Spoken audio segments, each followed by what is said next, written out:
वर पडला. तिथे आता उद्या नाही, मी ज्या प्रार्थनेने सुरुवात केली तीच प्रार्थना मी त्या हिरोशिमामध्ये हॉटेल सीमामध्ये उभा होतो तेव्हा अंतःकरणात अस्तित्वाच्या तळापासून उसळून आलेली प्रार्थना आहे की पुन्हा म्हणून खरं म्हणजे मानवावर कुठेही अफवाचा वापर होण्याची वेळ नाही आली. तीच प्रार्थना त्या नागासाकीच्या पार्क आहे आणि जे मेले त्यांच्या स्मृतीप्रित्यर्थ काळ्या चार रंगाचा पण जपानी कलात्मकतेला शोभेल असा स्तंभ तिथे उभा करून ठेवला. मी त्या स्तंभापाशी उभा राहून सुद्धा केली प्रार्थना. 9 ऑगस्टला मूळ कोकुरावर करायचं, बॉम्ब टाकायचा अशी योजना घेऊन आलेलं हे विमान, पण दाट धुक्यामुळे तो टाकता येणार नाही दिसलं म्हणून त्याला सांगण्यात आलं परत ये, आणि येण्याच्या वाटेवर ते बॉम्ब समुद्रात टाकून दिले. तो जपान त्याच्या विमानाखालचं जपान संपत होतं तेवढ्यामध्ये धुकं दूर झालं. त्याला त्या वैमानिकालाही दूर झालेल्या धुक्यातनं दिसलं खाली नागासाकी शहर. त्यांनी विचार केला नुसताच कुठे घेऊन जाऊ बॉम्ब परत, म्हणून त्यांनी तिला टाकून नागासाकी. 6 आणि 9 ऑगस्ट 1945 सगळा विषय बोलताना माझी सुद्धा अंतःकरणापासून प्रार्थना आहे की मानवाच्या इतिहासात शेवटचे ठरावे प्रत्यक्ष वापरलेले अणुविज्ञानाची वाटचाल मोठी, ते शाप का वरदान हे आपल्या कॅरेक्टर चारित्र्यावर अवलंबून. अणु ऊर्जेच्या प्रसाराबरोबर किंवा त्यापेक्षा जास्त अण्वस्त्रांचा झाला प्रचार. शीतयुद्धाच्या काळात 2 महासत्तांची टक्कर उभी राहिली. अशा वेळा एक गेल्या की युद्ध तरी पेटलं तर अणुयुद्धच आहे, किंवा युद्ध पेटण्याची पण गरज नाही, कोणता तरी चुकून अपघात होऊन बसेल. कुठेतरी अणुभट्टीचं काहीतरी व्यवस्थापन चुकलं, टेम्परेचर वाढत गेलं, ते क्रिटिकल आणि ती अणुभट्टीचं तापमान खाली आणायला वेळच्या वेळी पावलं तिकडे जरा तरी दुर्लक्ष झालं तर त्यातनं अणुस्फोट होऊ शकतो. किंवा कम्प्युटर्स आले, मग सॅटेलाइट्स आले, त्यांच्यावर सगळी मिसाईल सोडण्याची कम्प्युटराइज व्यवस्था उभी राहिली. आणि आता तर कम्प्युटर्सना असाच प्रोग्राम होता की माझ्या देशाच्या दिशेने अण्वस्त्र सज्ज मिसाईल येताना दिसत वाट कशाची पाहिजे नाहीये, ऑटोमॅटिक तो कार्यक्रम प्रोग्राम कम्प्युटरचा चालू होईल की आपल्या देशाचं मिसाईल पण सुटत आहे. सगळे धोके आपल्या वैयक्तिक जीवनात सकट आपण सगळं जग, त्यातला जास्ती युरोप, हे महासत्तांचं शीतयुद्धकालीन राजकारण होतं. तो अमेरिका, रशिया आणि त्यांची संभाव्य युद्धभूमी युरोप होती, म्हणून युरोप अणुयुद्धाच्या छायेतच सरकला. हे कळणाऱ्या शास्त्रज्ञांनी जगाच्या अंताचं घड्याळ नावाचं एक तयार केलं. प्रतीक आहे, डूम्सडे क्लॉक असं नाव ठेवलं की आता मानवतेचा सर्व अंत कुठे आलेला आहे, तो किती जवळ आहे का लांब आहे हे कळत राहू. आणि शीतयुद्धांच्या काळामध्ये जर महासत्तांमधला ताण वाढत गेला तर ते घड्याळाचे काटे सरकवून जाहीर करत असत. आता कम्प्युटरवर म्हणजे आता इंटरनेटवर पण ते घड्याळ पाहायला मिळतं, डूम्सडे क्लॉक. ज्याचं नाव मूळ डूम्सडे क्लॉक ते प्रत्यक्ष ठेवण्यात आले शिकागोमध्ये, पण ते आपल्याला इंटरनेटवर सुद्धा पाहायला मिळतं. शीतयुद्धाच्या काळामध्ये जास्तीत जास्त वेळ शास्त्रज्ञांनी हे डूम्सडे क्लॉक, विश्वाच्या अंताचं, विश्वाच्या प्रलयाचं हे घड्याळ 12ला 10 कमीवर ठेवलं. 12 म्हणजे 0 आवर, संपलं, मानवता संपली, उद्ध्वस्त, विध्वंस सगळा. बहुधा मरणाची वाट पाहत असलेले काही थोडी माणसं, कदाचित फार निवडकांसारखा खाली जमिनीच्या खाली 1 किंवा 1.5 किलोमीटरवर आणि तरी टायटॅनियम नावाचं माणसाने तयार केलेलं द्रव्य आहे, पण त्याचं छत असलेलं टायटॅनियमला अण्वस्त्र भेटू शकत नाही. म्हणून काही मुठभर माणसं तिकडे बहुधा असतील. आणि मग व्यवस्था अशा होत्या की सगळं विश्व जर उद्ध्वस्त झालं तरी त्या सिमेंट कॉन्क्रीटच्या खाली बहुतांश 1.5 किलोमीटर पृथ्वीच्या पोटात तरी टायटॅनियमच्या कव्हर खाली मानवी संस्कृतीचे सगळे अंश जपून ठेवलेले असे कोट्यवधी डॉलर्स खर्च करून अशा ठेवलेल्या व्यवस्था. आणि प्रोटोकॉल पण ठरलेले होते की अशी काही अणुयुद्धाची वेळ आल्यास त्या टायटॅनियमच्या शेल्टरमध्ये कुणाला प्रवेश मिळेल, तेवढे सोडता विश्व उद्ध्वस्त विश्वाभोवती किरणोत्सर्गाचं आवरण तयार होणे आणि किमान त्यातून बाहेर पडून पुन्हा मानवी संस्कृतीच्या प्रवासाला सुरुवात व्हायला आवश्यक कालावधी किमान 1000 वर्ष. त्या शीतयुद्धाच्या काळात शास्त्रज्ञांनी 12 ला 10 कमी म्हणाले. तुमच्याशी मी इथं उभं राहून प्रार्थना करतोय तेव्हा मित्र हो लक्षात ठेवा की आता ते घड्याळ दाखवत आहे 12 ला 3 कमी. म्हणजे शीतयुद्ध संपलं म्हणून आता धोके संपले अशी नाही म्हणत. असे जगातले जाणकार शास्त्रज्ञ अभ्यासांती मलाही पटतं. मानवतेच्या विश्वाच्या प्रलयाचं घड्याळ 12 ला 3 कमी. ज्या विज्ञानाने आज माणसाला प्रचंड प्रगती घडवून एकीकडे स्थूल म्हणजे व्यापकातल्या व्यापक हा चंद्र, ही आपली सौर मालिका, ती ज्याचा अंश अशी आपली मिल्की वे आकाशगंगा स्पायरल आकार असलेली अशा कोट्यवधी आकाशगंगांची क्लस्टर्स आहेत आणि अशा मोजता येणारे त्याच्यात बिलियन बिलियन अशा आकाशगंगांचं विश्व. तरी विज्ञान आता म्हणतं की आपण जगतो ते एक विश्व आहे. अशी अनंत कोटी ब्रह्मांड हे आजचं फिजिक्स सांगते. मोठ्या विश्वाकडची वाटचाल. दुसरीकडे सूक्ष्मातल्या सूक्ष्माकडे जातानाही माणसाने 92 मूल द्रव्य शोधले. त्यातलं नैसर्गिक अवस्थेत सहजगत्या सापडणारं 92वावं म्हणजे युरेनियम. पिरियोडिक टेबल मध्ये त्याच्या पुढची जी येतात ही मूल नैसर्गिक अवस्थेमध्ये नाही सापडत, पण माणसाला ते इंजिनिअरिंग कळलं म्हणून नवी नवी मूलद्रव्य माणूस करू शकतो. आता 1 महिन्या 1.5 महिन्यापूर्वी असं आणखी 9 मूलद्रव्य माणसाने तयार केलं. संशोधन त्याच्यावर चालू असतात. विज्ञान कुठल्या कुठे पोहोचलं. एक माणूस म्हणून आनंद वाटावा अशी विज्ञानाची आहेच प्रगती. आणि मी पुढचं वाक्य यत्किंचित विज्ञानाला चुकूनही अप्रत्यक्ष सुद्धा दोष न देता पण पुढचं वाक्य बोलतोय की त्याच विज्ञानाने आज आपल्याला संपूर्ण उद्ध्वस्त होऊ शकतो या उंबरठ्यावर. तेव्हा 13व्या शतकात जर आधुनिक विज्ञानाच्या प्रगतीला सुरुवात झाली की हे विश्व काय आहे, त्याचा कारभार कसा चालतो आणि अंधश्रद्धांमधनं किंवा पृथ्वी सपाट आहे आणि ती काही देवदूतांनी तोडून धरली आहे सगळ्यातनं बाहेर पडत त्या विश्वाचा शोध घ्यायचा आहे. इथे विज्ञानाची प्रगती चालू होते. अरिस्टॉटल म्हणत होता मूळ 4 शक्ती आहेत. पंचमहाभूतातले 4च तो सांगत होता. अरिस्टॉटलच्या सांगण्यामध्ये आकाश तत्व नाही, पृथ्वी, आप, तेज, वायू हे अरिस्टॉटल बोलतो. पण आधुनिक काळामधली सगळी डेकार्त पासून सुरू होणारी प्रगती सर्व प्रकारच्या अंधश्रद्धांना आव्हान देऊन कार्य कारण भाव समजला पाहिजे हे विज्ञानाच्या प्रगती मागचं मूळ सूत्र आहे. ते करत करत विज्ञान या विश्वाचे सर्व नियम कसं चालतो कारभार असं शोधत पोहोचलं 92 मूल द्रव्यांमध्ये एलिमेंट्स. मग 1808 मध्ये शास्त्रज्ञ डाल्टन म्हणाला की ही 92 मूलद्रव्य जरी वेगवेगळी असली तरी शेवटी त्या सर्व मूलद्रव्यांची मूलभूत रचना अणूपासून आहे. अणू असतो म्हणून बिल्डिंग ब्लॉक. या विश्वाच्या बांधणीची सगळ्यात मूलभूत रीत कोणती? 1808 मध्ये डाल्टननी विज्ञाननिष्ठ निष्कर्ष सांगितला की तो अणू. इंग्लिश नाव ॲटम हा ग्रीक भाषेतला शब्द.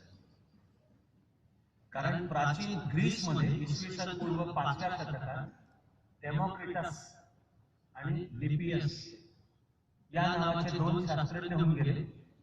त्यांनी पण ही संकल्पना त्यावेळी हे सारं विश्व मूळ असा कण की जो आणखी विभाजित करता येणार नाही अशापासून बनले. त्याला डेमोक्रिटसनी शब्द वापरला ग्रीक भाषेचा ॲटम. ग्रीक भाषेमध्ये ॲटम म्हणजे न विभागता येणारा, इनडिस्ट्रक्टिबल, नाश पण करता येणार, याच्यावर आता विभागता येणार नाही म्हणून त्याने ॲटम शब्द. कुठल्याही भारतीय संस्कृतीबद्दलच्या दुर्विमानातून नाही म्हणतोय मी, शास्त्रशुद्ध विधान सांगतोय की डेमोक्रिटसनीच लिहून ठेवलंय की मी ज्ञान भारतामध्ये ग्रहण केलं. इसवी सन पूर्व 5व्या शतकात सुद्धा भारत ही ज्ञानाची भूमी होती. कारण त्या 5व्या शतकापूर्वीच त्याचा काळ निश्चित येत नसेल सांगता, पण आपल्या वेदातल्या षट दर्शनांपैकी ज्या दर्शनाचं नाव वैशेषिक, ते वैशेषिक दर्शन सांगणारे ऋषी कणाद ऋषी, त्यांचं तर मूळ नाव वेगळंच आहे. त्यांना पडून गेलं नाव कणाद, कारण ते सांगत होते की सर्व विश्वाचा मूल कण, त्याला संस्कृत मधलं पण नाव अणु. कणाद ऋषींची गोष्ट फार छान आहे. एके वेळी त्यांचा एक शिष्य आला विचारायला की गुरुदेव, त्या साऱ्या विश्वाचं मूळ रहस्य सांगा, मला समजावून सांगा, आणि हे सारं विश्व कसं घडलंय, कशा पद्धतीने आकाराला आलंय ते समजावून सांगा. तर आपल्या कणाद ऋषींनी आश्रमातून समोर पाहिलं, थोड्याशा अंतरावर वीटभट्टी लावलेली होती आणि धुगधुगी आणि त्यातनं अशा वाफा बाहेर येतात अशी वीटभट्टी होती. तर कणाद ऋषी त्याला म्हणाले की त्यातनं जाऊन एक वीट घेऊन ये. आता त्या काळची पद्धत होती बुवा की गुरुनी सांगितलं तर गप घेऊन यायची. विचारतोय काय आणि त्याच्यावर गुरु म्हणतोय काय, संप झाले असते, गुरुच्या केबिन मध्ये घुसून मारहाण झाली असती, आणि जो साप तुमच्या माझ्या देशाला तो दूर करायला आपल्याला काम करायचं हे मला कधी क्षणभर पण विसरता येत नाही. तो पुन्हा जातीपातीपर्यंत गेला असतं सगळं. पण कणाद ऋषी आपल्या शिष्याला म्हणाले ते जाऊन वीट घेऊन ये. ते गप घेऊन यायचे असते बघा, ते त्यांनी सांगितले तर गप घेऊन यायचे असते. ओरल मध्ये मार्क कमी दिले तर काय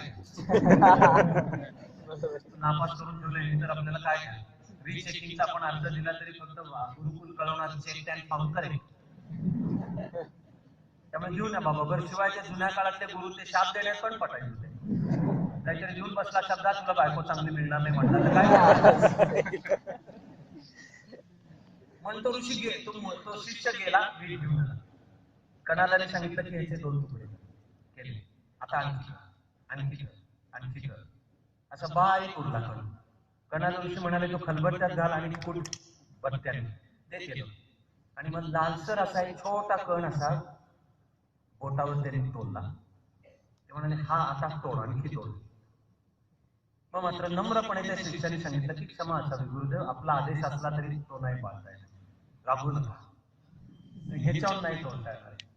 मग कणाद ऋषी त्याला म्हणाले की आता हा तू आणखी 1000 वेळा असा तोडत तोडत तोडत ने, मग जिथे पोचशील ते विश्वाचं मूल कण आहे, त्यावर साऱ्या विश्वाची रचना आहे. हे आपलं षट दर्शनातलं वैशेषिक तत्वज्ञान. पण सर्व आधुनिक फिजिक्सची प्रगती अर्थातच डाल्टननी जे मांडलं ती मानवतेला 100 वर्षाला थोडा कमी काळ असं वाटत राहिलं की आता तो अणु हा विश्वाचा बेसिक बिल्डिंग ब्लॉक आहे, याच्याहून खाली नाही जात. पण 19व्या शतकाच्या शेवटाकडे त्यावेळेच्या फिजिक्स समोरचा सर्वात गहन प्रश्न होता की वस्तुमान, मॅटर आणि ऊर्जा, एनर्जी यांचं नेमकं नातं काय. ऊर्जेचं नेमकं स्वरूप काय, ऊर्जेचे वेगवेगळे प्रकार, हे इलेक्ट्रिसिटी म्हणजे लाईट, साऊंड, इलेक्ट्रोमॅग्नेटिझम या वेगवेगळ्या ऊर्जेचे आविष्कार आहेत. आणि मॅटर, वस्तू मात्र पदार्थ तर सर्व आपण तरी जगतो, कळतो, आपल्याला डोळ्यांना कळतो, इंद्रिय गम्य, ते वस्तुमान. आणि ह्यांचं नातं काय,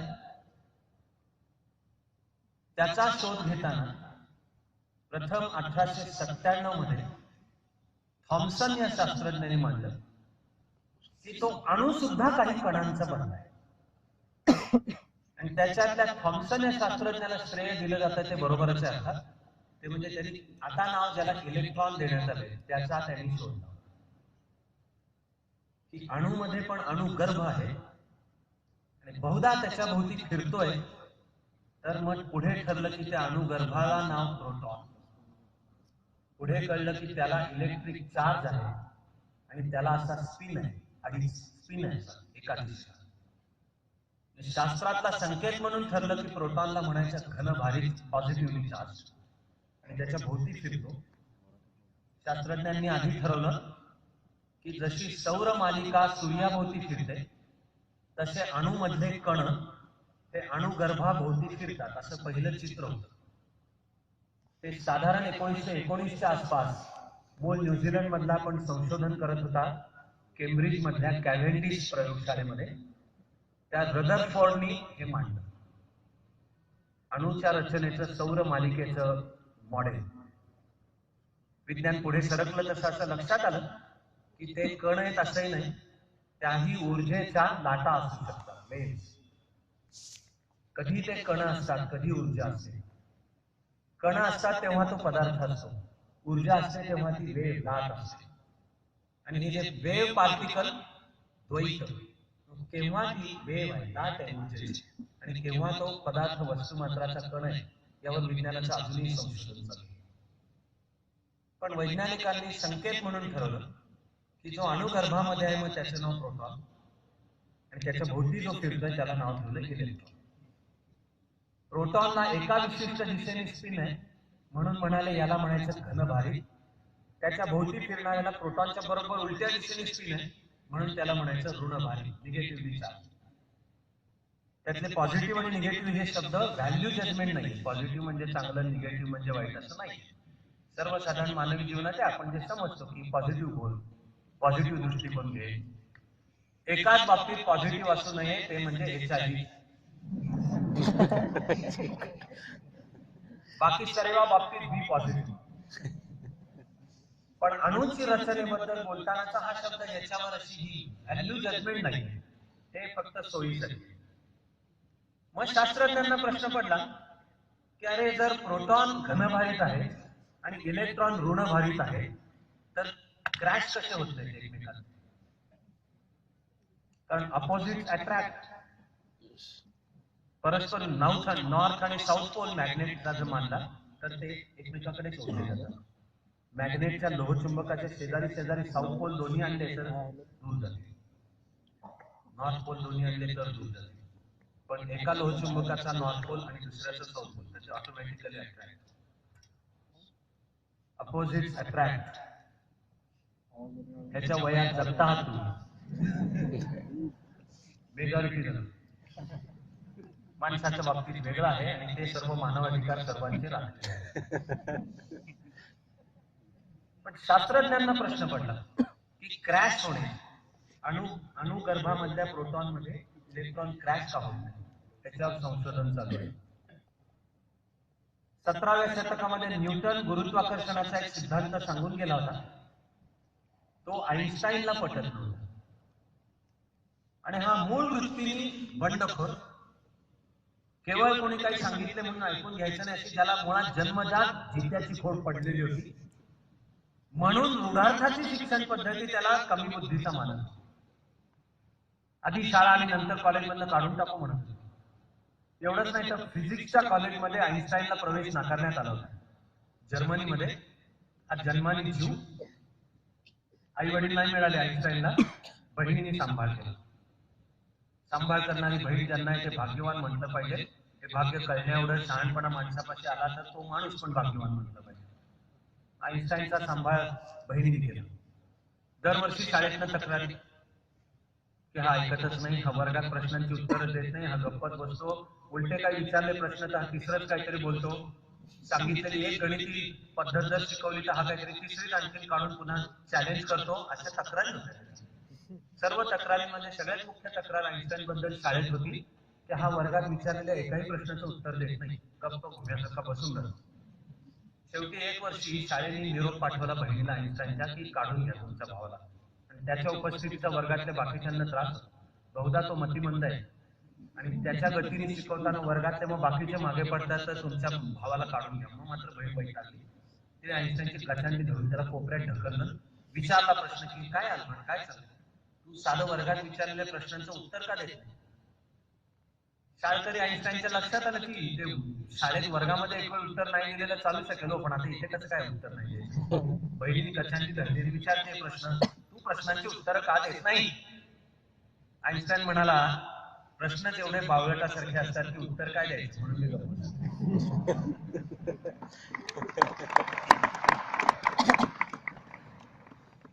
त्याला पुढे जर्मनी मधल्या फिजिक्सच्या कॉलेजमध्ये प्रवेश नाकारण्यात आलेला होता. म्हणून तो पोटापाण्यासाठी शेजारचा देश स्वित्झर्लंड मध्ये बर्न या ठिकाणी पेटंट खात्यामध्ये कारकून म्हणून नोकरी करत होता. दिवसभर नोकरी करत होता कारकुनाची, पण डोक्यामध्ये दिवस रात्र सगळं चिंतन गुरुत्वाकर्षणाचं मूळ स्वरूप काय आणि हे वस्तुमान आणि ऊर्जेचं परस्परातलं नातं काय. 1905 मध्ये आईन्स्टाईन केवळ 26 वर्षाचा होता आणि त्यांनी काम संपवून असाच एका संध्याकाळी घरी आलेला, खिडकीमध्ये असं बसून बाहेर बघत डोक्यामध्ये चिंतन विश्वाचं मूळ स्वरूप, गुरुत्वाकर्षणाचं मूळ रहस्य काय आणि हे ऊर्जा आणि वस्तुमानाचं परस्पर नातं कसं सोडवायचं हे चालू होतं.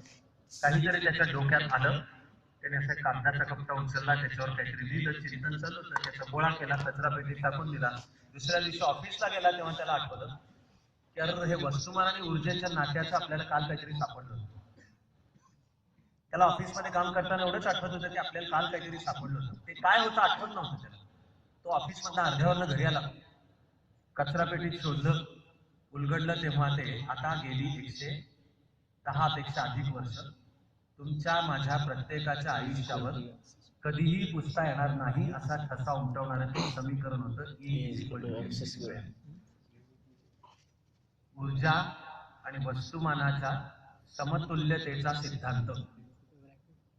आईन्स्टाईननी या सिद्धांताचा शोध लावून मांडलं की ऊर्जा आणि वस्तुमान वेगळे नाहीच आहेत, दोन आविष्कार वेगळे आहेत.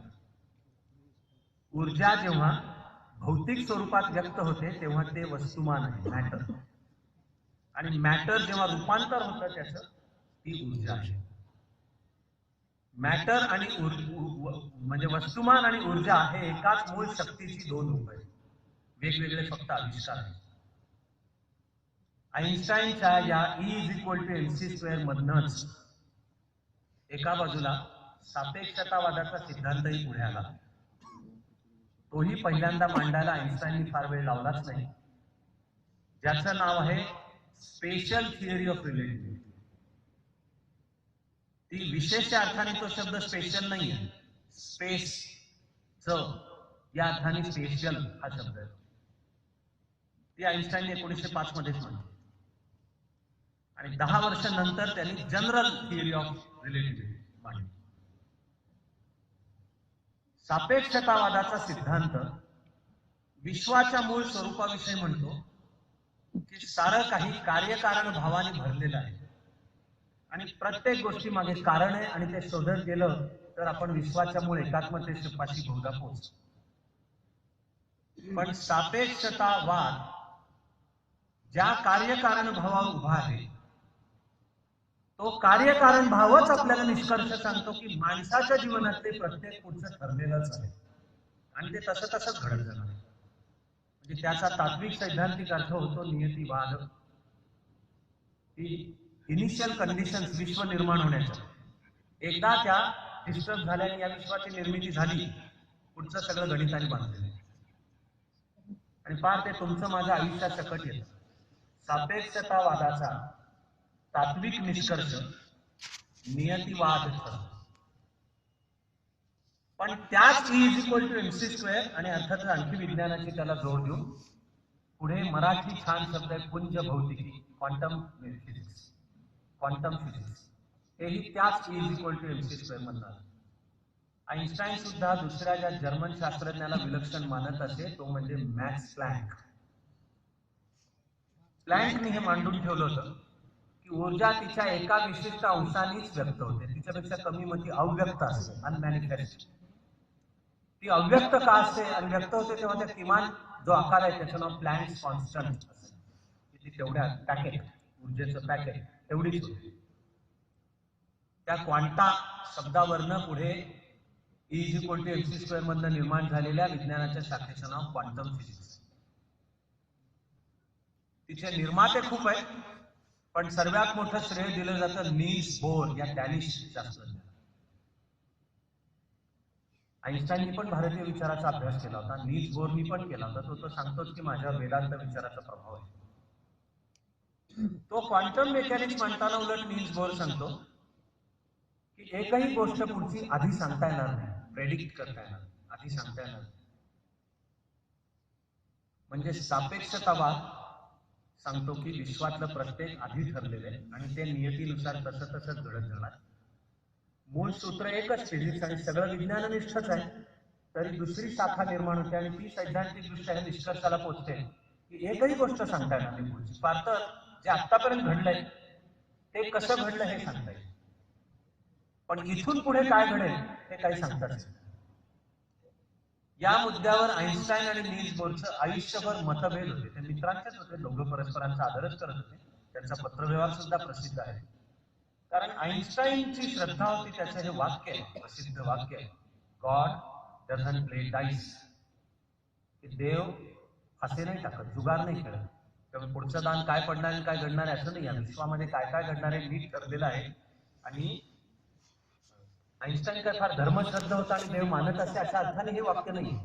पण सापेक्षतावादाचा निष्कर्ष विश्वातलं सगळं वेल ऑर्डर त्याला आकार आहे आणि एकातनं दुसरं त्यातनं तिसरं, तर त्याच्यामागची सर्व कार्यकारण परंपरा ठरवली ते तसंच होणार. तेव्हा आता अचानक नील्स बोर क्वांटम फिजिक्स सांगताना म्हणतो की एकही गोष्ट पुढची सांगता येणार नाही.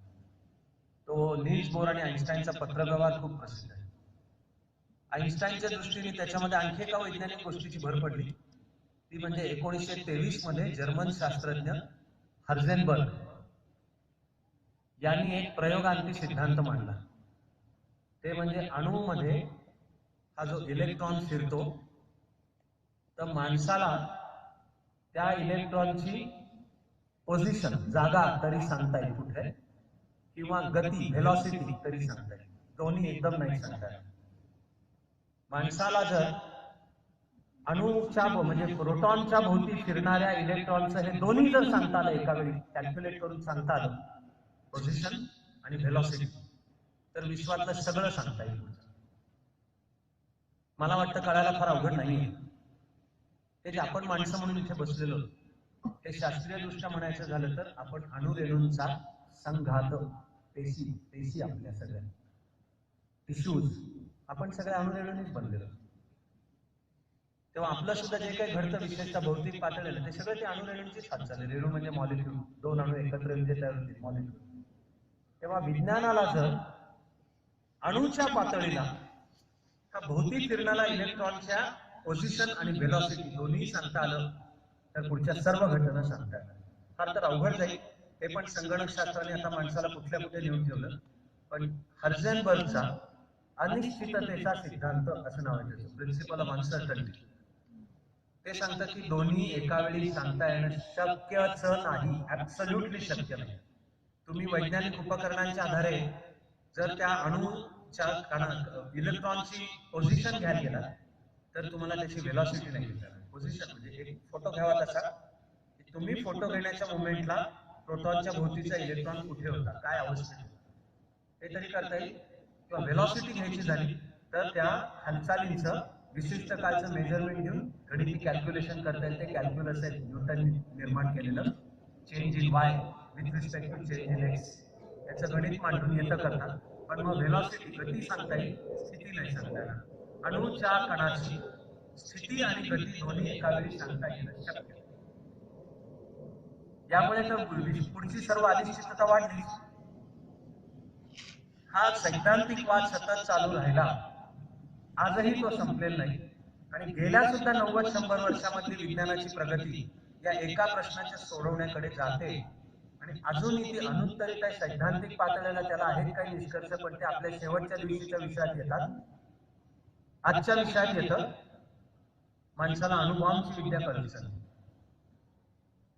कारण रदरफोर्डने जेव्हा एकदा 1919 मध्ये त्या अणुच्या रचनेचा सिद्धांत मांडला, मुळामध्ये तर आधीच्या संकल्पना पार 1895 मध्ये सुद्धा मांडण्यात आली होती की जर अणु फोडता आला तर त्यामध्ये प्रचंड ऊर्जा बाहेर पडेल. पण रदरफोर्डने जेव्हा हे मॉडेल मांडलं की न्यूक्लियस, अणुच्या गर्भामध्ये प्रोटॉन आणि त्याच्याभोवती इलेक्ट्रॉन आहे, त्यावेळेला रदरफोर्डनीच ही संकल्पना मांडली की ज्या किरणांचं नाव अल्फा रेज, अल्फा, ते सॉलिड गोष्टींना पार होऊ शकतात. Alpha rays, alpha, beta, gamma अशी 3 नाव आहेत, त्यातले अल्फा. तर रदरफोर्डने 1919 मध्येच मांडलं की जर अल्फा किरणांचा मारा अणुगर्भावर करता आला तर तो फोडता येईल, आणि फोडला तर प्रचंड मोठी ऊर्जा त्याच्यामधनं निर्माण होईल. तेव्हा अण्वस्त्र आणि अणु ऊर्जा दोन्हीच्या मागचं विज्ञान समानच आहे. नीट वापरलं तर त्या विज्ञानामधनं अणु ऊर्जा आहे. माणसातला राक्षस जागा झाला ही परस्परांची सत्ता, स्पर्धा आणि हिंसकता आणि रक्तपात आणि सगळ्या विश्वावर माझंच नियंत्रण असणं हे जर झालं तर तोच रस्ता अण्वस्त्रांच्याकडे आपल्याला घेऊन जातो. 1932 मध्ये चॅडविक या शास्त्रज्ञाने न्यूट्रॉनचा शोध लावला. त्या शोधामुळे मी आधी सांगितलेला वैज्ञानिकांसमोरचा एक प्रश्न त्याचं उत्तर मिळालं. प्रोटॉन आणि इलेक्ट्रॉन हे जर परस्पर विरुद्ध भार असतील त्याचे चार्ज, तर ते एकमेकाकडे अट्रॅक्ट होऊन कोसळत कसे नाही, एकमेकात क्रॅश होत नाही. एक उत्तर होतं गुरुत्वाकर्षण. ज्या शक्तीमुळे पृथ्वी सूर्याभोवती फिरते आणि तिच्या एका कक्षेत फिरते, त्याच शक्तीमुळे इलेक्ट्रॉन पण प्रोटॉन भोवती फिरतो. पण चॅडविकच्या 1932च्या शोधामुळे उत्तर सापडलं की या दोघांना परस्परांपासून अंतरावर ठेवणारं एक आवरण आहे अणुगर्भाभोवती. अणुगर्भामध्ये प्रोटॉन्स आहेत आणि त्याच्या भोवती आवरण आहे, ते म्हणजे न्यूट्रॉन्स. प्रोटॉन घनभारित आहे, इलेक्ट्रॉन्स ऋणभारित आहे. न्यूट्रॉनला स्वतःचा भार नाही, चार्ज, इलेक्ट्रिक चार्ज नाही. न्यूट्रॉन हा शब्द न्यूट्रल वर्ण आला, कण, म्हणून ते अंतर राखतात एकमेकांच्या भोवती. पण त्या न्यूट्रॉनच्या शोधानेच माणसाला आता फोडायचा कसा अणूचा कण, याचं पण उत्तर मिळालं. वैज्ञानिक दृष्ट्या आधी गणिती दृष्टीने मांडलं गेलं की अणूच्या गर्भावर जर न्यूट्रॉनचा हल्ला करता, बंबार्डिंग न्यूट्रॉन फायर करतात, असे न्यूट्रॉनचे कण जेव्हा अणुगर्भावरून आढळतील त्यावेळेस तो अणुगर्भ फुटेल. तो अणुगर्भ जर फुटला तर जे प्रोटॉन सुटे होतील, यामधनं अति प्रचंड ऊर्जा बाहेर पडेल. हे प्रथम सैद्धांतिक दृष्ट्या. हे होईपर्यंत जर्मनीवर राज्य हिटलरला माहिती होत आहे. आणि हिटलरनी हा त्याचाच शास्त्रज्ञ हर्झेनबर्गला काम सोपवलं की बॉम्ब तयार करायचे आहेत तर तो पहिला आपल्याला मिळेल. जर्मन अणुबॉम्बचा कार्यक्रम सगळ्यात पहिल्यांदा चालू झाला. त्यावेळी आईन्स्टाईन जर्मनीतच राहत होता. पण हिटलरचं वंशवादी जीवद्वेष करणारं धोरण जसं आलं तसं आईन्स्टाईनच्या जीवाला धोका तयार झाला. 1932-33 आईन्स्टाईन हा जगाचा रॉक स्टार होता. आईन्स्टाईनला नोबेलही आधीच मिळून गेले आणि फक्त ते नोबेल त्याला सापेक्षतावादाच्या सिद्धांतासाठी मिळालेलं नाही. 1905 मध्ये 3-4 महिन्यांच्या अवधीमध्ये आईन्स्टाईननी सगळ्या जग बदलून टाकणारे 3 शोध एकामागून एक लावले होते. त्यातला हा सापेक्षतावादाचा special theory of relativity E=mc² त्याचा भाग आहे. फोटो इलेक्ट्रिक इफेक्ट नावाचा प्रकार आहे आणि ब्राउनियन मोशन म्हणजे गॅसेसच्या कणांची हालचाल. हे 3 त्यांनी त्या 1905च्या 3 महिन्यांच्या अवधीमध्ये प्रत्येकावर निबंध लिहिले होते. त्यातले त्याला या फोटो इलेक्ट्रिक इफेक्ट करताचं नोबेल पुरस्कार. आईन्स्टाईनचं काम अर्थात पुढे चालू होतं. तो एक जगाची आदर्श व्यक्ती म्हणून सगळे पाहत होते. 32 सालापर्यंत तर आईन्स्टाईनची प्रतिमा तो एक तत्वज्ञ आहे, अत्यंत मानवतावादी असा थोर विचारवंत आणि तत्वज्ञ सुद्धा आहे, अशीच त्याची प्रतिमा होती. पण हिटलरच्या दृष्टीने आईन्स्टाईनचं पाप होतं, जन्माला आला होता जून. हिटलर जसा सत्तेत आला 1933 आणि सरळ सरळ त्यांनी जीवद्वेष्ट राजकारण चालू केलं, तसा आईन्स्टाईनच्या जीवाला धोका होता. त्याची जाणीव आईन्स्टाईनला हर्झेनबर्गनीच करून दिली. हर्झेनबर्गनी त्याला वाट पण काढून दिली. हर्झेनबर्गनी कल्पना दिली की आता जर तू जर्मनीमध्ये थांबलास तर तुझ्या जीवाला धोका आहे, निसटून जा. आईन्स्टाईनला निसटून जायला सुद्धा मदत हर्झेनबर्गनीच केली. काही वर्षांपूर्वीपर्यंत विज्ञानाच्या इतिहासामध्ये हर्झेनबर्गचा उल्लेख खलनायक म्हणून व्हायचा, कारण तो हिटलरच्या अणु कार्यक्रमाचा प्रमुख होता. त्यावेळेला असं बोललं गेलं की त्यांनी बाहेर काढला, त्याने हाकलला आईन्स्टाईनला जाऊन. पण गेल्या सुमारे 10 किंवा 15 वर्षात एक नवा पत्रव्यवहार उजेडात आलाय. तो असं दाखवून देतो की हर्झेनबर्ग हिटलरच्या विरुद्ध होता. हर्झेनबर्ग हिटलरच्या आण्विक कार्यक्रमाचा प्रमुख होता, पण हे भयंकर शस्त्र या राक्षसाच्या हातात पडू नये यासाठी हर्झेनबर्गनीच आटोकाट प्रयत्न केले. ते म्हणजे तो टाळत राहिला, लांबवत राहिला काम. वैज्ञानिक दृष्ट्या काहीतरी खुसपट काहीतरी कारण सांगत. तो ज्या काळात लांबवत होता त्या काळात जीवाचा धोका पत्करून हर्झेनबर्गनी आईन्स्टाईनला कळवलेलं होतं की तू तुझ्या राष्ट्राध्यक्ष म्हणजे त्यावेळेपर्यंत आईन्स्टाईन निसटून अमेरिकेत गेला होता. अमेरिकेने त्याला नागरिकत्व दिलं. त्यावेळेचा राष्ट्राध्यक्ष फ्रँकलिन डी रूझवेल्ट. त्यांनी आईन्स्टाईनच्या विनंतीवरून फक्त फिजिक्सच्या विषयाला पाहिलेलं एक जागतिक पातळीचं विद्यापीठ स्थापन केलं होतं. ते आजही आहे. माझ्या मते ते ज्ञानाचं तीर्थक्षेत्र आहे. ते म्हणजे अमेरिकेच्या शेजारचं राज्य न्यू जर्सी, तिथलं गाव प्रिन्स्टन, त्याच नावाने विद्यापीठ हे आजही ओळखलं जातं प्रिन्स्टन विद्यापीठ. आईन्स्टाईन शिकवायचा त्या प्रिन्स्टन विद्यापीठामध्ये. माझ्या मूळ योजनेमध्ये आईन्स्टाईनची ही गोष्ट नाहीये, पण मला मोह आता मी देतोय परवानगी स्वतःला, आणि ती अगदी थोडक्यात सांगणार आहे कारण विषय असतातच खूप आपले. त्या प्रिन्स्टन विद्यापीठाची स्थापना आईन्स्टाईनच्या सांगण्यावरनं, आणि आईन्स्टाईन स्वतः शिकवायचं. पण गोष्ट 1951-52च्या सुमाराची, म्हणजे यावेळेपर्यंत आईन्स्टाईनचं वय झालं होतं, केस पांढरे झाले होते. एक दिवशी तास संपवून आईन्स्टाईन बस स्टॉपवर उभा होता. त्याचा मी फोटो पण घेतलाय कारण ते पण तीर्थक्षेत्राच्या ठिकाणी इथं आईन्स्टाईन उभा असतो. तो अजूनही आहे बस स्टॉप. मुख्य दरवाजाच्या समोरच्याच फुटपाथवर तो बस स्टॉप आहे. कल्पना करा की एवढा विश्वविख्यात आईन्स्टाईन स्वतः फिजिक्स शिकवतोय. म्हणजे मुलं केवढी भाग्यवान. आणि आपल्याला स्वतः आईन्स्टाईन शिकवतो हे आपलं भाग्य आहे. हे कळण्याएवढी बुद्धी त्या मुलांपाशी असली म्हणजे मिळवली. आपले एका दिवशीचे तास पूर्ण करून आईन्स्टाईन बस स्टॉपवर उभा होता. त्याच्या शेजारी तरुण मुलगा उभा राहिला. अमेरिकन, गोरा, उंच, तगडा, सणसणीत तब्येत कमावलेला असे मेगा स्लीव्ज होत्या आणि बायसेप छान, जे सर्वांचेच असावे तसं मलाही काय वाटत राहतं. असे मस्त सणसणीत असं तो शेजारी उभा होता. नजर जातेच ना बस स्टॉपवर. प्रत्येक बस स्टॉप हे वधूवर सूचक मंडळ असते. मुलांच्या भाषेत म्हणायचं किती सुबक ठेंगणी बघत जरी राहिले तरी शेवटी माणूस शेजारी पण जातच ना लक्षात. आपल्या आईन्स्टाईनची पण नजर ना, आईन्स्टाईनचं तर वय झालं. त्याची सहज शेजारी नजर त्यांनी पाहिला. तरुण पोरगा उभा आहे आणि हातामध्ये पुस्तक आहेत आणि पुस्तकांचा ढिगारा होता. सगळी पुस्तकं फिजिक्सची. म्हणून आईन्स्टाईन त्याच्याकडे वळून विचारलं, young man, who are you? त्या यंग मॅननी छाती काढून सांगितलं, I am a doctor of physics. And old man, may I ask you who are you? त्याला काय माहिती की फिजिक्सचा सचिन तेंडुलकरच शेजारी. फिजिक्सचा देव. टीव्ही आला होता पण अजून फार पॉप्युलर सेलिब्रिटी कल्चर नव्हतं. तो दिवस रात्र अभ्यासात अल्बर्ट आईन्स्टाईन अभ्यास करतच असणार, पण साक्षात आपल्या शेजारी उभा आहे तो आईन्स्टाईन. बरं ते वर्करने आईन्स्टाईन अत्यंत बावळट करायचा. त्याला कपड्याला कधी इस्त्री नसायची. अनेक वेळा 2 वेगळ्या रंगाचे शूज आणि त्याच्यापेक्षा 2 वेगळ्या रंगाचे सॉक्स घालून तो प्रिन्स्टन विद्यापीठात शिकवायला जायचा.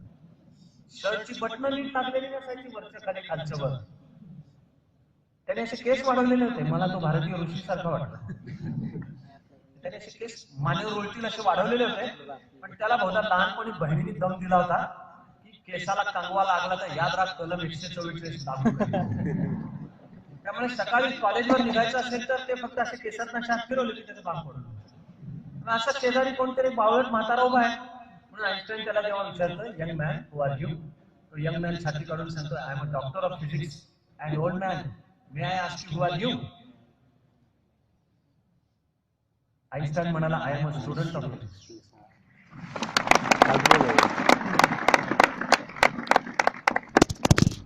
अर्थात जीवनाच्या आपल्या निवडलेल्या क्षेत्रामध्ये ज्याला आयुष्यभर विद्यार्थी राहता येतं त्याची वाटचाल आईन्स्टाईन आपापल्या क्षेत्राचा आईन्स्टाईन होण्याकडे. त्या आईन्स्टाईननी हर्झेनबर्गच्या सांगण्यावरून अमेरिकेचा राष्ट्राध्यक्ष FDRला पत्र दिले.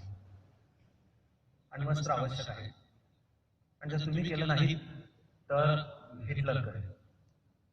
आईन्स्टाईनच्या पहिल्या पत्रांकडे ते गेलं असेल व्हाईट हाऊस मध्ये, पण ते कोणी FDR पर्यंत पोहोचवलं आणि दुर्लक्ष झालं. हर्झेनबर्गला जर्मन आण्विक कार्यक्रम त्याची गती कमी करायचा प्रयत्न करत काहीतरी दाखवावं लागत होतं ना, काहीतरी केल्यासारखं. त्यामुळे हर्झेनबर्गला एक भीती वाटायला लागली की आता विज्ञान इथपर्यंत पोहोचेल की बहुधा पुढचं आपण म्हटलं नाही तरी प्रयोगशाळेतनं आपोआपच समोर येईल आणि हिटलरला अणुबॉम्ब प्राप्त होईल. मिसाईलवर पण संशोधन हिटलरचं चालू होतच. म्हणून हार्सेनबर्गनी पुन्हा एक पॅनिक मधला निरोप दिला. तो यावेळेला एक दुसरा शास्त्रज्ञ आहे, त्याचा लिओ झॅलार्ड. लिओ झॅलार्डचे व्हाईट हाऊसशी संपर्क होता. त्यामुळे त्यांनी पुन्हा आइन्स्टाईनशी संपर्क करून व्हाईट हाऊसची धागा तोडून दिला. मग मात्र पत्र पण पोचलं, मग भेट पण झाली आणि FDR ला गांभीर्य लक्षात आलं. अमेरिकेचं अणु बॉम्ब तयार करण्याचा प्रकल्प चालू झाला. त्याचं नाव मॅनहॅटन प्रकल्प. ते गुप्ततेसाठी दिलेलं नाव होतं मॅनहॅटन प्रकल्प. त्याचा न्यूयॉर्कचं हे जे मॅनहॅटन नगर आहे त्याच्याशी काही संबंध नाही. प्रत्यक्ष सगळ्यात महत्वाची प्रयोगशाळा स्थापन झाली न्यू मेक्सिको राज्यातल्या लॉस अलामॉस या ठिकाणी.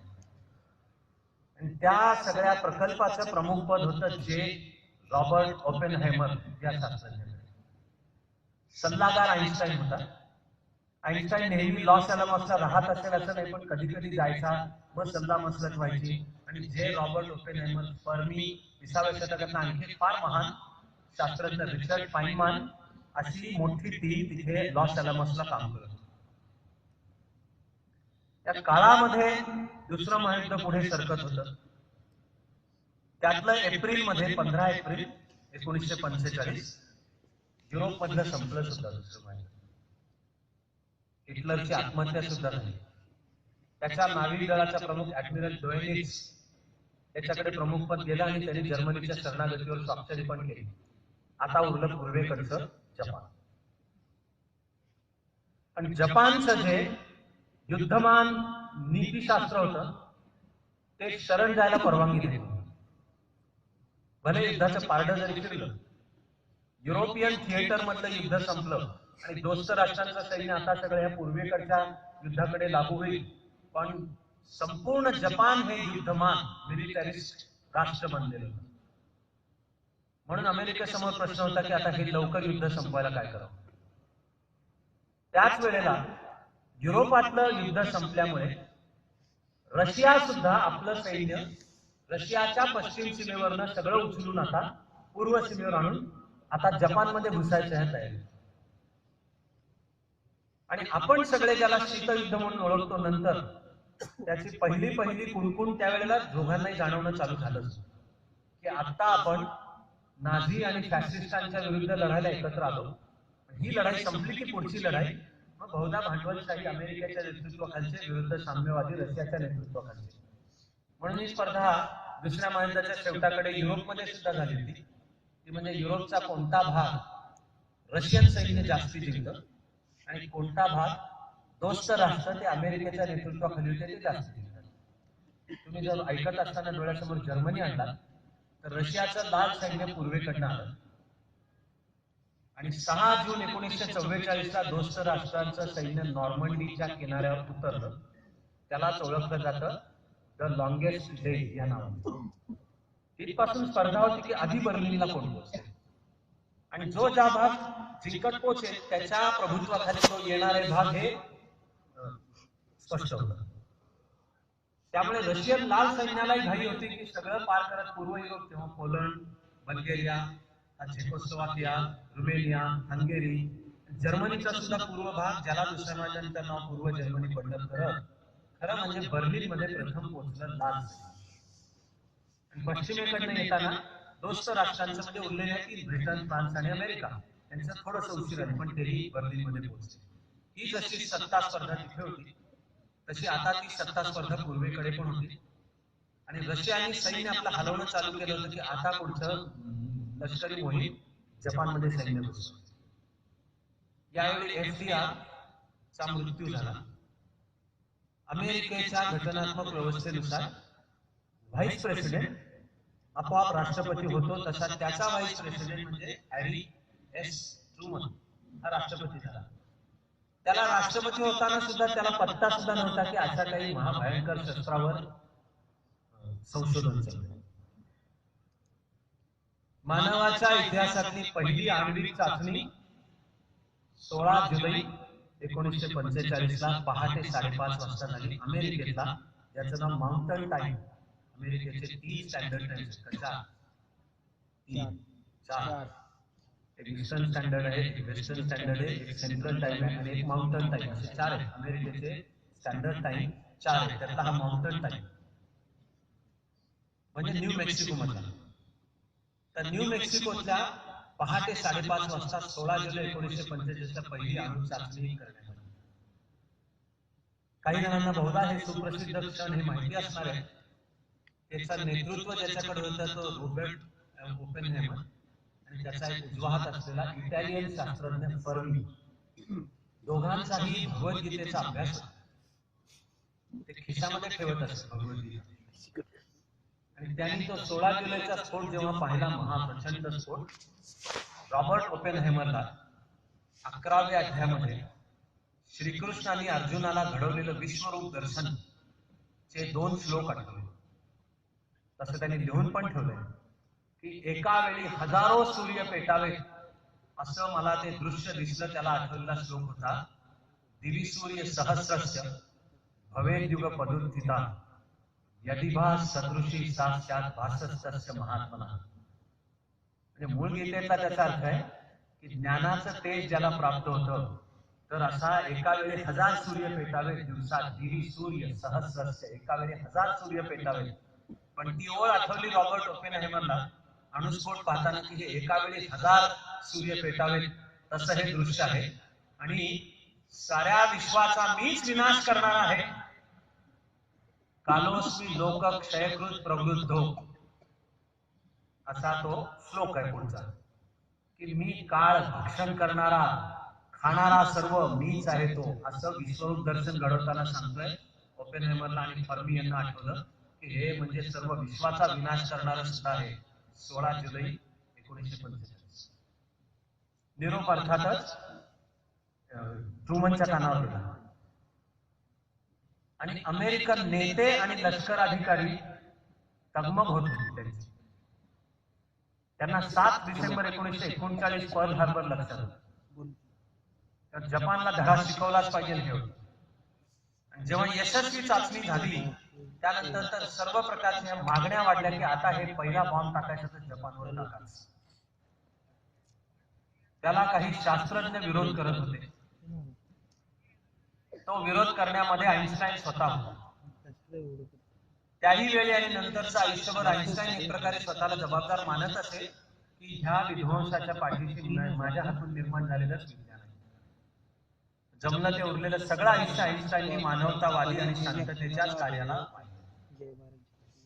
आइन्स्टाईन आणि हा लिओ झेलान हे माणसाविरुद्ध अणुबॉम्बचा वापर करू नका या चळवळीचे प्रमुख होते. दोघांची नावं मोठी होती त्यामुळे ते हॅरी एस ट्रुमन पाशी सुद्धा आग्रह करत होते की तुम्ही प्रत्यक्ष अणुबॉम्ब वापरू नका. राजकीय नेते आणि लष्करी अधिकारी आइन्स्टाईन आणि लिओ झेलान यांच्या युक्तिवादाला एक उत्तर देत होते. त्यांचं म्हणणं होतं की आपण जर अणुबॉम्ब वापरला नाही तर आणखी बहुधा 10 वर्ष हे युद्ध पूर्व भागामध्ये चालू आहे. मग त्या 10 वर्षात होणारी हानी एक बॉम्ब टाकून जेवढी त्याच्यापेक्षा जास्त. ते गणित करूनही मांडत होते की 1.5 लाख अमेरिकेचं सैन्य पण मरेल या काळामध्ये, शिवाय लाखो त्या प्रदेशांच्या मध्ये. आणि जवळजवळ सगळा पूर्व आशिया जपानच्या ताब्यात होता.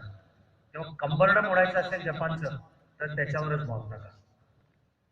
म्हणजे वाटायला कितीही भीषण वाटत असलं तरी पुढची मोठी हानी टाळण्यासाठी एक तरी बॉम्ब असा तो जपानच्या एका मुख्य शहरावर टाका, असा युक्तिवाद हे लष्कर अधिकारी किंवा राजकीय नेते सांगत होते. मी पुढचं काही सांगायच्या आधी विषय ऐकताना तुम्हालाही वाटणं शक्य आहे की सेन्सिबल आहे. तर कितीही क्रूर वाटलं तरी सेन्सिबल की पुढची हानी भयंकर टाळायची असेल, नाहीतर ते जपान लढत राहणारे 10 वर्ष सगळं जग युद्धाच्या काही त्याचे आर्थिक परिणाम भयंकर रक्तपात. तर कितीही क्रूर वाटलं तरी बाबा तो पुढचा भयंकर हिंसाचार टाळायचा असेल तर करू दे, हे एवढं पडू दे.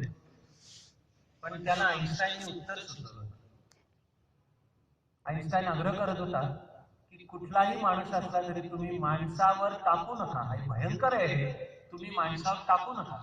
आइन्स्टाईनने सुचवलेलं उत्तर होतं की जपानच्या सम्राटाला कळवा, दूत पाठवा आणि त्याला सांगा की आमच्या हाताशी आता हे महाभयंकर शस्त्र आहे, शरणागती पत्कर, नाही तर मात्र ते तुझ्या विरुद्ध वापरायला.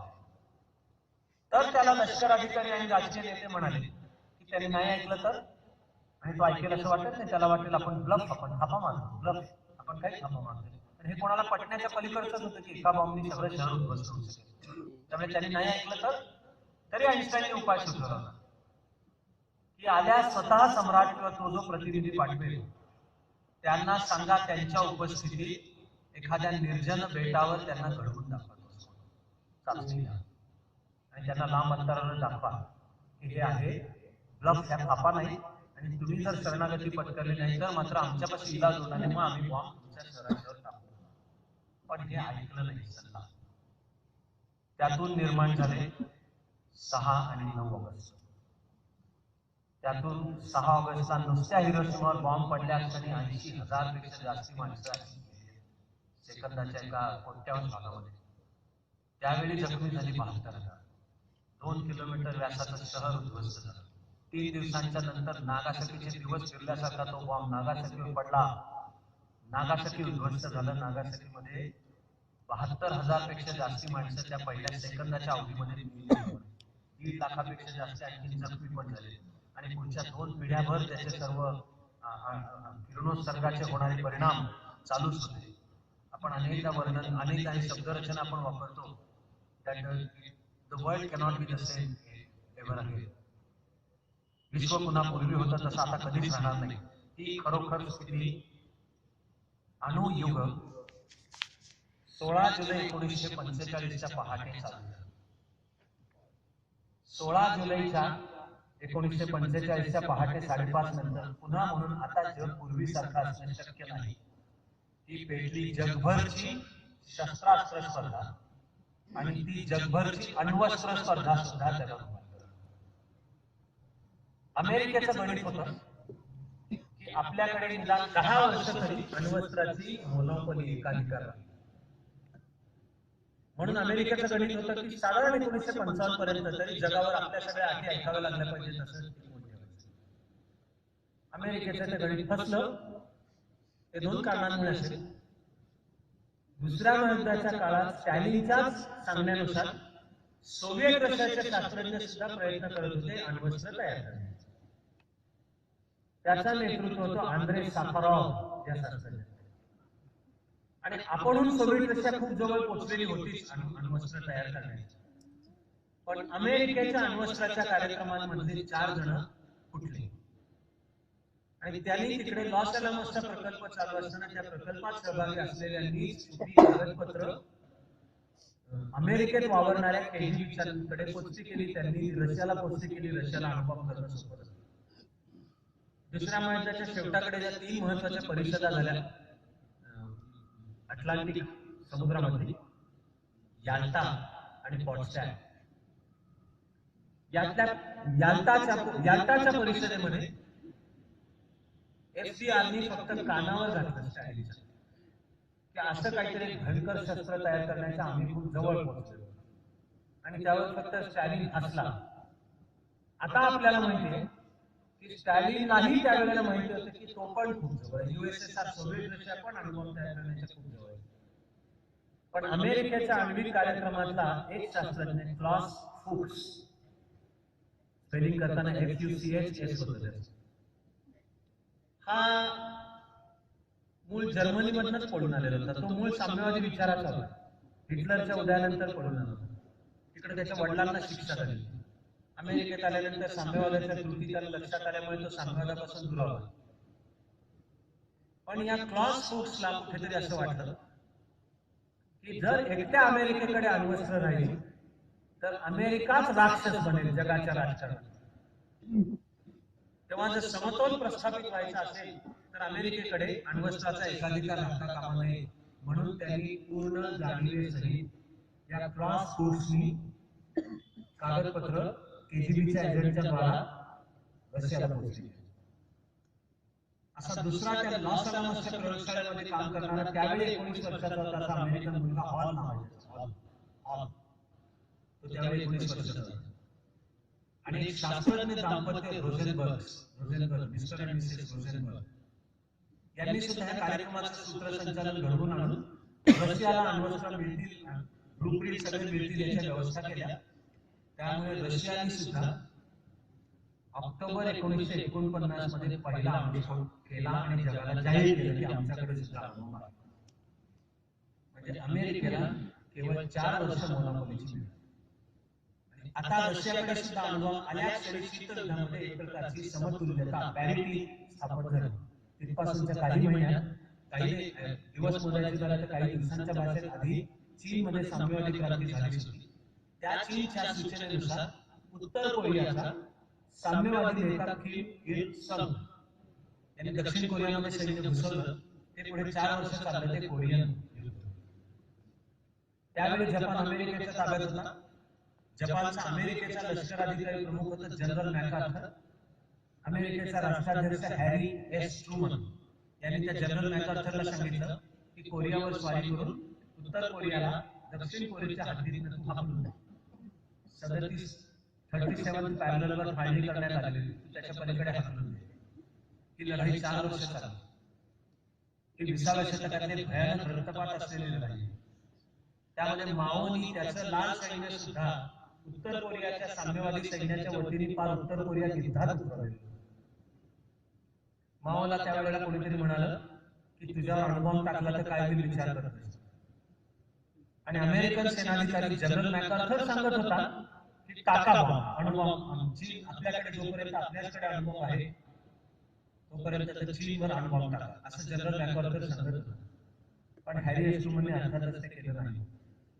20व्या शतकातले भयंकर रक्तपाती युद्ध 4 वर्षांच्या नंतर संपलं. ते कोरियन युद्ध अजूनही त्याचे 7 पडसाद आता सुद्धा चालू असतात की कोरिया साम्यवादी उत्तर कोरिया साम्यवादी शक्ती आहे. त्या मूळ किम इल संगचा आता नातू उत्तर कोरियाचा प्रमुख आहे आणि तो अण्वस्त्र काय किंवा मिसाईल काय त्याच्या चाचण्या घेऊन धाक दपटच्या दमबाजी त्याची दक्षिण कोरियाशी शत्रू आहे, त्याचा जपानशी शत्रू आहे, त्याचा अमेरिका आणि नेटो देशांशी शत्रू आहे. तर जे प्रवाह निर्माण झाले त्याचे 7 पडसाद आज सुद्धा उतरतात. पण मग शीतयुद्ध काळामध्ये जसं कळून चुकलं की आता काळ बदललेलाच आहे आणि दोन्ही महासत्तांच्याकडे अण्वस्त्र आहे, तेव्हा अर्थातच जगालाही कळलं की आता ह्याच्या पुढचं जर युद्ध झालं तर ते अणुयुद्धच. ते जर झालं तर कोणी जिंकणार निघणारच नाही. आईन्स्टाईनला तो होता तो कोणीतरी विचारलं की तुम्हाला आता तिसरं महायुद्ध अण्वस्त्रांच्या आधारे होईल असं वाटतं का? आईन्स्टाईन उत्तर दिलं होतं तिसरं महायुद्ध कशा मुख्य त्याचं शस्त्र कोणतं असेल मी सांगू नाही शकत, पण मी चौथं महायुद्ध कोणत्या शस्त्रांनी लढलेलं सांगू शकतो. आईन्स्टाईन म्हणाला चौथं महायुद्ध दगडांनी लढले. म्हणजे तिसऱ्या महायुद्धामध्ये जर अण्वस्त्रांचा वापर झाला तर मानवी संस्कृती एवढी खलासली की सगळे काटे मागवून पुन्हा आपण गुहांच्या मध्ये जसे दगड होतो तशीच वेळ येणार म्हणून दगडांनी लढले. हे न कळण्याएवढा माणूस मूर्ख नाही. म्हणूनच दुसरं महायुद्ध संपल्यानंतर लगेच जेव्हा युनायटेड नेशन्सची स्थापना झाली 24 ऑक्टोबर 1945, आधीच्या बैठकी अमेरिकेच्या पश्चिम किनाऱ्यात सॅन फ्रान्सिस्को मध्ये झाली, पण नंतर 24 ऑक्टोबरला स्थापना होताना ती न्यूयॉर्क मध्ये झाली. त्याच्या लगोलगच युनायटेड नेशन्सच्या व्यासपीठावर एक अणुविषयक जागतिक धोरण सांगण्यात आलं. त्याचं नाव atom for peace. Atom for peace शांततेसाठी अणु ऊर्जेचा वापर. त्या ॲटम फॉर पीस याला एक दुसरं छान संज्ञा वापरली जाते ती म्हणजे peaceful uses of nuclear energy, PNE असा उल्लेख होतो. PNE peaceful uses of nuclear energy. तर युनायटेड नेशन्सनी जाहीर केलं की आता आपलं धोरण ती विद्या तर हाताशी मिळालेली आहे तर तिचं जागतिक सूत्रसंचालन काही नियम काही संकेत जमल्यास कायदे आंतरराष्ट्रीय नियम असं सगळं करून शांततेसाठी ऊर्जेसाठी त्याचा वापर करता येईल अशा दृष्टीने आपल्याला काम करायचं.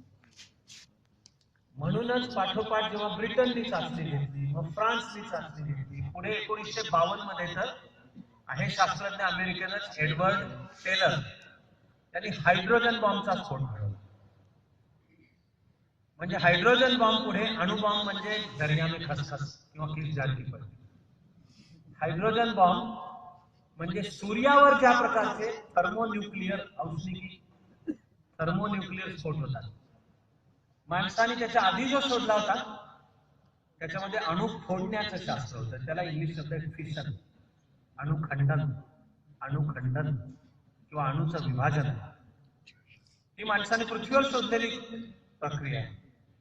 सूर्यावर जी प्रक्रिया घडते ती म्हणजे दोन हायड्रोजनचे कण एकत्र येऊन ती प्रक्रिया झाली.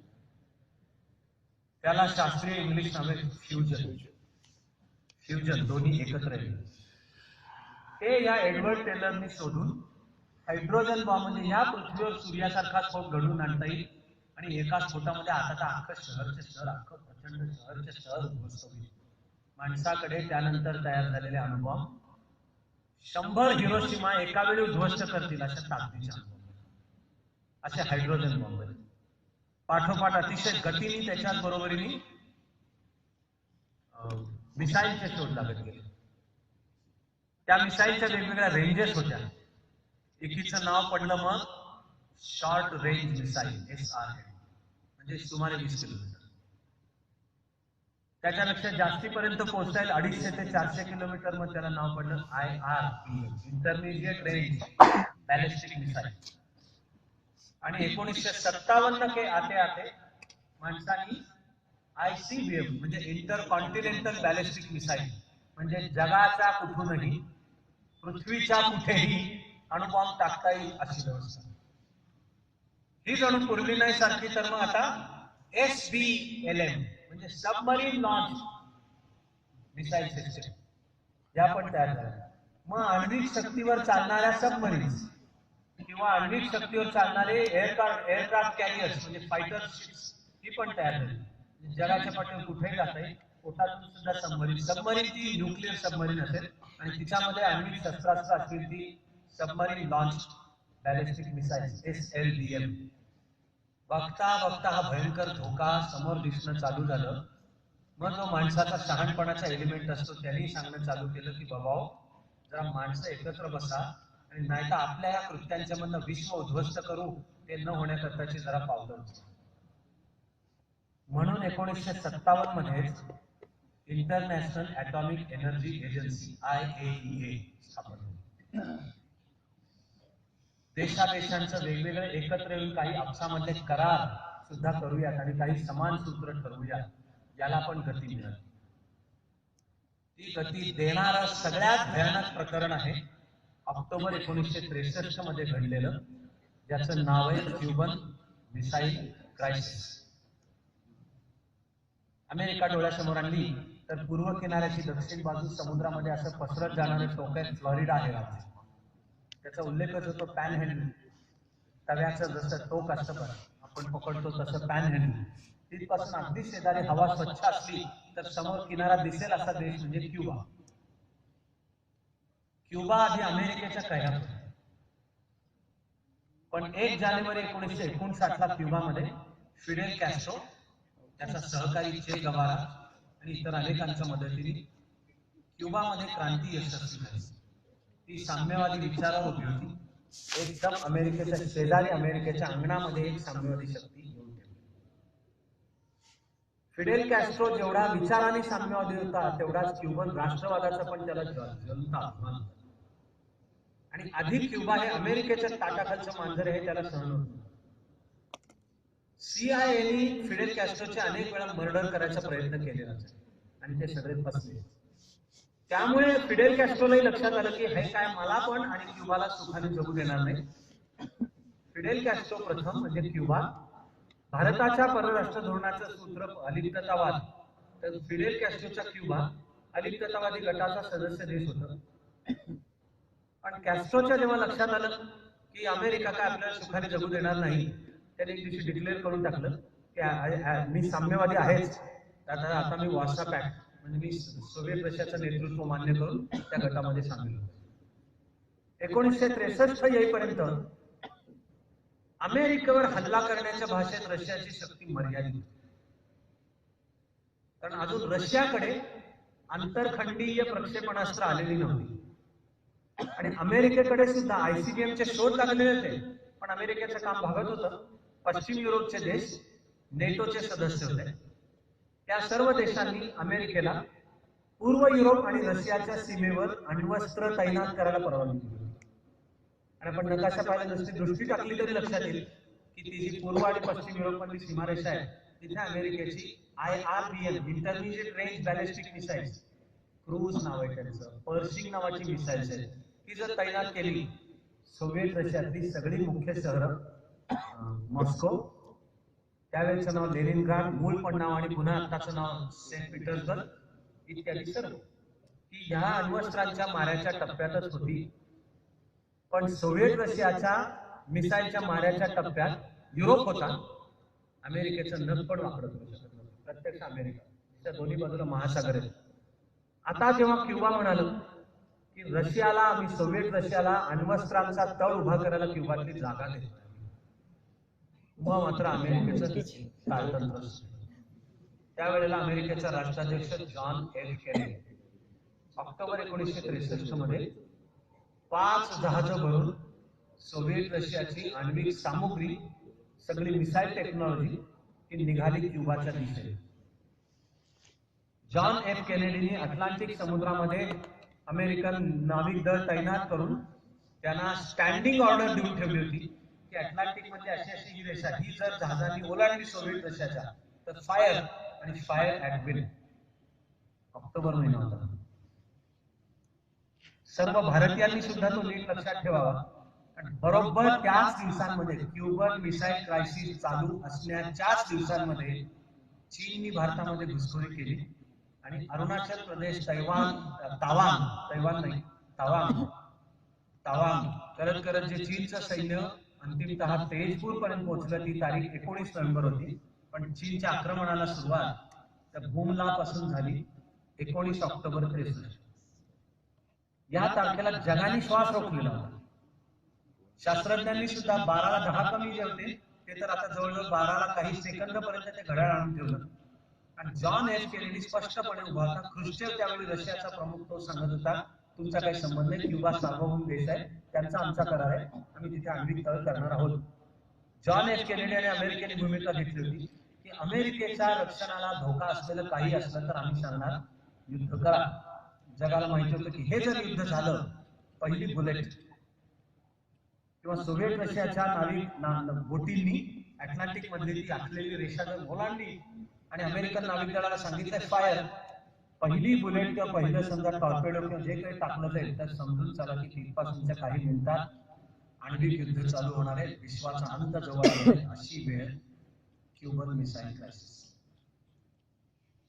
आणि खरोखर शेवटच्या सेकंदाच्या अंशाला विलक्षण नाट्यमयच आहे.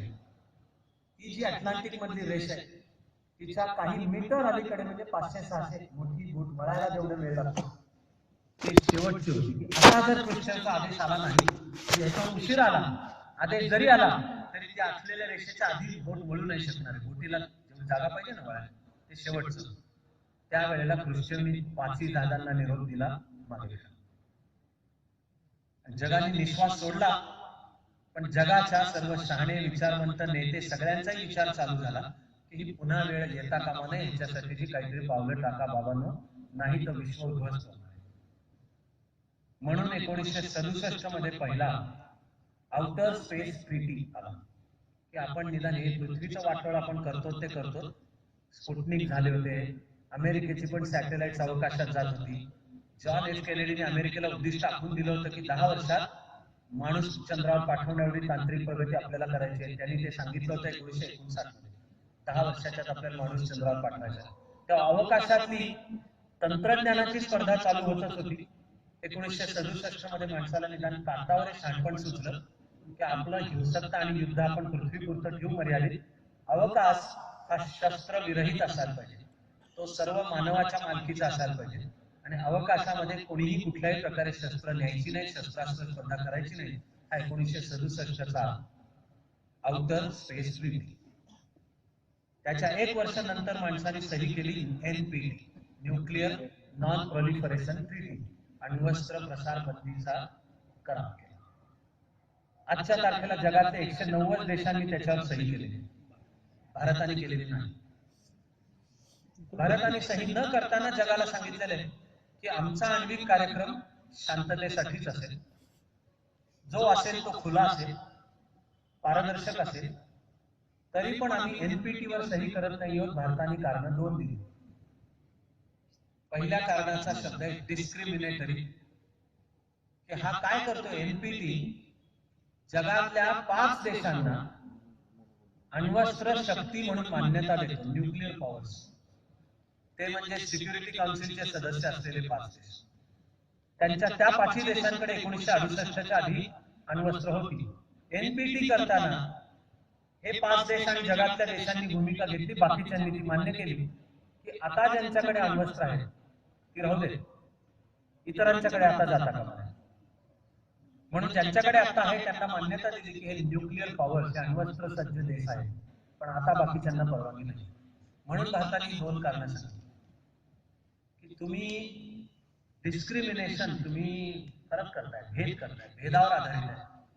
हे म्हणजे तुम्ही आता काय झालं, बसमध्ये जे बसलेत ते आता बस स्टॉपवर असलेल्यांना सांगतायत की बस फुल झाली, तुम्हाला जाणार नाही.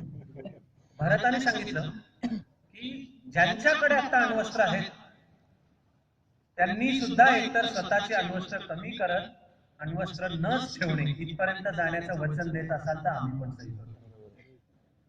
तर भारताने सांगितलं एक कारण डिस्क्रिमिनेटरी, आणि दुसरं कारण भारताने निशस्त्रीकरण, डिसआर्मामेंट. तुम्ही 5 देशांकडे अण्वस्त्र राहू देणार, इतरांना सांगणार तुम्ही नाही तयार करायची, हे भारताला मान्य नाही. या 2 कारणासाठी भारताने सह्या नाही केल्या. पण भारताने सह्या केल्या नसल्या तरी भारताचा आण्विक कार्यक्रम अत्यंत जबाबदार आहे, पारदर्शक आहे. त्याची मूळ पायाभरणी पंडित जवाहरलाल नेहरूंच्या वैज्ञानिक दूरदृष्टीने घडवून आणली. तेव्हा दुसरं महायुद्ध होता होता आणि ते पहिले हिरोशिमा नागासाकीचे स्फोट होताना नेहरूंना लक्षात आलं होतं की जग बदललंय आणि हा देश काय आहे विषयी काही लक्षात आलेला असो नसो, ते त्यावेळेच्या विषयाला धरून असल्यास काही वेळी आदरपूर्वकच बोलू. पण नेहरूंना हे लक्षात आलेलं होतं की इतिहास काळात सुद्धा जर भारत मागे पडला आणि त्यामुळे आक्रमकांना बळी पडला तर त्याचं एक अत्यंत महत्वाचं कारण विज्ञान तंत्रज्ञानामध्ये भारत मागे होता. म्हणून नेहरूंच्या दृष्टीने निदान हा तो निश्चय केला होता की आधुनिक भारत विज्ञान तंत्रज्ञानात जरा सुद्धा मागे पडता कामा नये. म्हणून देशाचं स्वातंत्र्यानंतरचं विज्ञान तंत्रज्ञान धोरण सुद्धा नेहरूंनी आखलं आणि त्यानुसार एकाहून एक उत्तम शास्त्रज्ञांना प्रत्यक्ष बोलवून सुद्धा घेतलं. त्यातले या भारत मातेचे थोर सुपुत्र असलेले डॉक्टर होमी भाभा यांच्या नेतृत्वाखाली भारताच्या आण्विक कार्यक्रमाला सुरुवात झाली. ते स्वतः आण्विक न्यूक्लिअर फिजिक्सचे शास्त्रज्ञ होते. ॲटॉमिक रिसर्च ARC प्रथम स्थापन झालं, ॲटॉमिक रिसर्च कमिशन. मुख्यालय त्याचं मुंबईला असतं. अमेरिकेने भारताच्या आण्विक कार्यक्रमामध्ये अडथळे आणण्याचे अर्थातच खूप प्रयत्न केले, कारण शीतयुद्धाच्या गणितामध्ये समाजवादी रस्त्यावर असलेला भारत समजला गेला सोव्हिएट रशियाच्या जास्ती जवळ आहे. शिवाय या भारताने अलिप्ततावादाच्या नावाने अमेरिकेच्या बाजूचं असलेलं परराष्ट्र धोरण घेतलेलं नव्हतं. अमेरिकेची भूमिका होती जे आमच्या बाजूचे नाही याचा अर्थ ते आमच्या विरुद्ध असेल. म्हणून शीतयुद्धकालीन जागतिक राजकारणाच्या चित्रामध्ये अमेरिकेच्या दृष्टीने भारत अमेरिका विरोधी होता. म्हणून भारताचा आण्विक कार्यक्रमाचा विकास होताच कामा नये यासाठी काड्या घालणारे सगळे उद्योग जानेवारी 1966 मध्ये स्वित्झर्लंड मध्ये एअर इंडियाची फ्लाईट 101 तिला अपघात झाला. ते विमान कोसळलं. माउंट ब्लँक असा उच्चार होतो, इंग्लिश स्पेलिंग करायला गेलं तर माउंट ब्लँक, तो फ्रेंच आहे. सुंदर पर्वत आहे, त्याच्यावर सगळे टुरिझमचे सगळे त्याच्या त्या पर्वतावर जाऊन आपलं विमान धडकलं. त्या विमानामध्ये होते डॉक्टर भाभा. आजपर्यंत त्यांच्या मृत्यूबद्दल संशय व्यक्त केला जातो. आधी शास्त्रीजी 10 जानेवारी 66 आणि डॉक्टर बाबांच्या विमानाला अपघात झाला 24 जानेवारी 66. संशयाची सोय आहे की हे दोन्ही मृत्यू सुखासुखी नाही. लाल बहादूर शास्त्रीजींनी पहिल्या अणु चाचणीला परवानगी दिली होती अशी एक फार स्ट्रॉंग वदंत आहे. 66 सालचे शास्त्रीजी या ताश्कंद करार जो नाईलाजाने करावा लागला, पण शास्त्रीजींनी ग्रीन सिग्नल दिलेला होता की भारतात परत जा, भारतीय शास्त्रज्ञांनी तयारी करून अणुची चाचणी करायची. ती तयारी होती भारताची.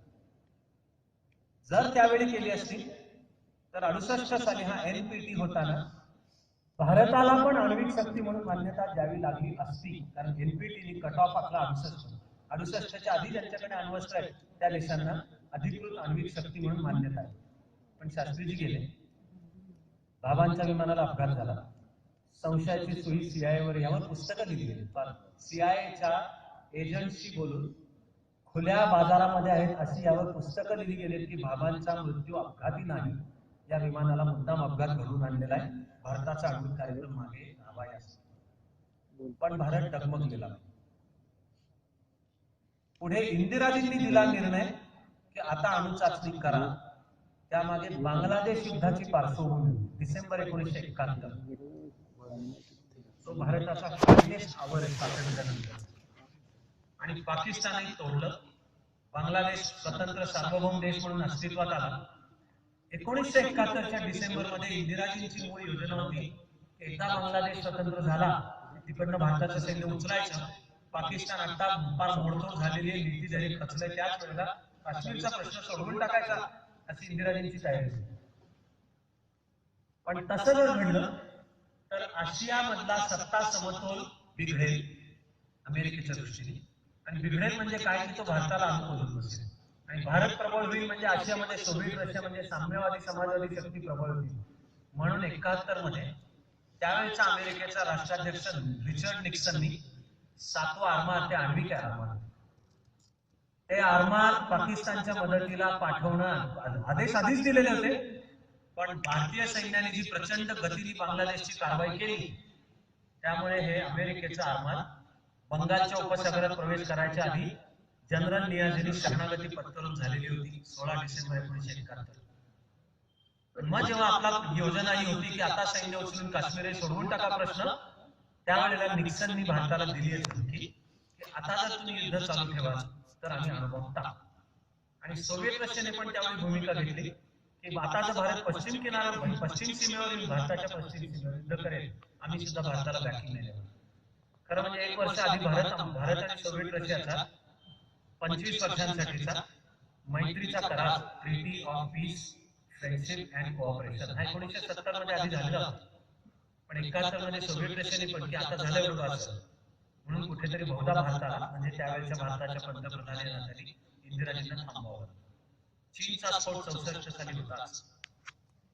शास्त्रीजी जे सांगत होते की करूया स्फोट, ते मुळामध्ये चीन आणि धोका तो मोठा हे कळलेला नेता होते शास्त्रीजी. पण आता तर त्याच्यात आणखी भर पडली ती म्हणजे भारताला तुम्ही मोक्याच्या क्षणाला कुठलाही अण्वस्त्रधारी देश दम देऊ शकतो, याच्या पुढे भारत ते ऐकून नाही घेणार. म्हणून इंदिराजींनी पण आदेश दिला आणि भारताने पहिली चाचणी राजस्थान मधल्या पोखरण, शास्त्रीजींनी आदेश दिले होते ते सुद्धा चाचणीचे पोखरणलाच घ्यायचं ठरलं होतं. राजस्थानचा हा वाळवंटाचा भाग आहे पोखरण. 11 मे 1974 ला ही पहिली चाचणी झाली, त्याचा उल्लेख केला जातो पोखरण. त्यावेळेला भारताचा शांततामय आण्विक कार्यक्रम होता. ते आपलं फ्रान्सशी सहकार्य होतं, कॅनडाशी सहकार्य होतं, स्वतः अमेरिकेशी. भाभांच्या नेतृत्वाखाली आपला आण्विक कार्यक्रम चालू झाल्यावर पहिली अणुभट्टी मुंबईमध्ये चालू झाली, तिचं नाव अप्सरा. दुसऱ्या अणुभट्टीचं नाव सायरस. भाभांच्या मृत्यूनंतर ARC ला नाव BARC ठेवण्यात आलं, भाभा ॲटॉमिक रिसर्च सेंटर. त्यांच्या आधारापर्यंत आता जे आश्रमात थांबलेलं आहे ते BARC. तिथल्या अणुभट्टीसाठी जे विशिष्ट प्रकारचं हेवी वॉटर लागतं. अणुभट्टी म्हणजे असे ॲस्बेस्टॉसचे उभे पत्रे, एका टोकाहून न्यूट्रॉनचा मारा केला जातो. ते पत्रे ॲस्बेस्टॉसचे दुसऱ्या टोकाला समृद्ध युरेनियम ठेवलेलं असते. ते एका किमान आकाराचं लागतं. त्याला विज्ञानाचा शब्द आहे क्रिटिकल मास. त्यापेक्षा कमी असलं तर अणुस्फोट होणार नाही, म्हणजे चेन रिॲक्शन चालू होणे. ते अणू फुटला, त्यातनं न्यूट्रॉन बाहेर पडले, ते बाहेर पडलेले न्यूट्रॉन इतर अणू फोडतात, त्यातले न्यूट्रॉन इतर अणू फोडतात. आणि हे सगळं मी सांगितलं तसं सेकंदाच्या 1 अब्जांश भागामध्ये घडतं. पण ते घडताना किमान संख्येने एवढ्या युरेनियमचे अणू फुटावे लागतात. त्याचं नाव आहे क्रिटिकल मास. नैसर्गिक अवस्थेमध्ये सापडतो तो युरेनियम आहे युरेनियम 238 असं त्याचं रसायनशास्त्राचं पिरियोडिक टेबल मधलं वर्णन. त्याच्या अणुगर्भामध्ये 92 प्रोटॉन आहेत आणि 146 न्यूट्रॉन. पण त्याचा आयसोटोप आहे म्हणजे आहे तो युरेनियमच, पण त्याच्यामध्ये 3 कमी आहे, म्हणतो तो आयसोटोप आहे युरेनियम 235. कुठल्याही आण्विक ऊर्जा किंवा अण्वस्त्रासाठी युरेनियम 235 लागतो. त्या प्रथम नैसर्गिक अवस्थेत सापडणारा युरेनियम असेल तर तो प्रचंड गतीने फिरणारा मशीन आहे, त्याचं नाव सायक्लोट्रॉन. तर ते युरेनियम त्या सायक्लोट्रॉन मध्ये घालून अति प्रचंड गतीने फिरवल्यावर त्यातले असे एक इलेक्ट्रॉन किंवा न्यूट्रॉन बाजूला होत मग युरेनियम 235 म्हणजे ती शुद्धीकरण प्रोसेस युरेनियम एनरिचमेंट. ऊर्जा निर्माण करायची असेल तर ते एका टप्प्यापर्यंतचं समृद्धीकरण चालतं. अण्वस्त्र करायचे असतील तर ते आणखीन करावं लागतं. त्यातून प्लुटोनियम पण तयार व्हायला लागतं आणि मग स्फोटाला योग्य असलेल्या त्या प्लुटोनियमचा वापर केला जातो. अणुभट्टी जेव्हा तयार केली जाते त्यावेळेला हे क्रिटिकल मास असलेलं समृद्ध युरेनियम एका बाजूला, त्याच्यावर सगळे हे ऍस्बेस्टॉसचे भेदत जाईल असं न्यूट्रॉनची गन असते फायर करणारी. पण ते जर नुसतेच गेले तर प्रकाशाच्या वेगाने जवळ थोडा कमी, म्हणून ते त्या अणूच्या प्रोटॉन आणि इलेक्ट्रॉनच्या मध्ये जे अंतर आहे तेही पार करून पलीकडे निघून जाते. त्यांची गती थोडी कमी करायला लागते. त्याने अणुगर्भाला हिट करावं म्हणून गती कमी करायला लागते. ते काम अणुभट्टीमध्ये असे उभे आधी मांडलेले ऍस्बेस्टॉसचे पत्रे आणि त्याच्यामध्ये विशिष्ट प्रकारचं पाणी भरलेलं असायला लागतं. ते आहे हेवी वॉटर. ते क्षारयुक्त आहे आणि नुसतं साधं समुद्रातलं नाही. त्यामुळे तो न्यूट्रॉनचं स्पीड कमी होतो आणि शिवाय त्याची भट्टी नाही तर तापत जाईल आणि तापल्यामुळे अणुस्फोट होतील त्याच्यावरही नियंत्रण करायला उलट थंड करणारा म्हणून ते जे विशिष्ट प्रक्रिया केलेलं हेवी वॉटर आहे तो आपला कॅनडाशी करावा. 11 मे 1974 ला भारताने चाचणी घेतल्यावर अमेरिकेने कॅनडावर दबाव आणला. दबावाचा प्रश्न होता. कॅनडा नेटो सदस्य पण देश आहे.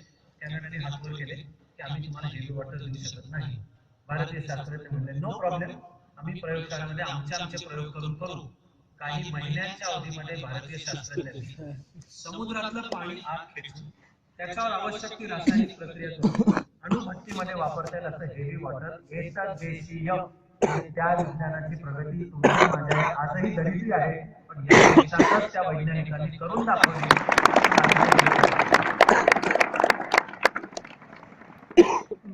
समृद्ध युरेनियम पुरवण्याचा पण करार होता अमेरिकेशी. खरं म्हणजे त्या मूळ लेखी करारामध्ये कुठेही असं म्हटलेलं नव्हतं की भारताने चाचणी घेता कामा नये किंवा तुम्ही घेतली तर आम्ही समृद्ध युरेनियमचा पुरवठा बंद करू, असं कुठेही नव्हतं. भारताने असा कधीही शब्द दिलेला नाही. भारताचं वागणं देश म्हणून या अर्थाने अत्यंत सुस्पष्ट आणि पारदर्शक होतं. आणि ह्या भूमिकेमुळे भारताने एनपीटीवर पण सही केलेलं. पण 11 मे 1974 ला भारताने स्फोट केल्यावर अमेरिकेने एकतर्फी सांगितलं की तुम्हाला समृद्ध युरेनियम पुरवणार नाही. तर पहिली दूरदृष्टी डॉक्टर होमी भाभांची. त्यांनी 66 मधल्या मृत्यूपूर्वीच भारताचा आण्विक कार्यक्रम पुढे कसा विकसित झाला पाहिजे हे मांडून ठेवलेलं होतं.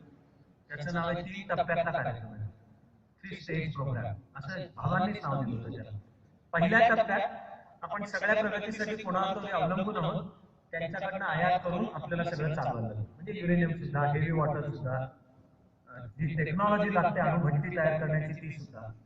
भावा म्हणतात दुसरा टप्पा आपल्याला गाठायलाच पाहिजे, तो म्हणजे सगळी टेक्नॉलॉजी सुद्धा आपली एकच देशीय पाहिजे.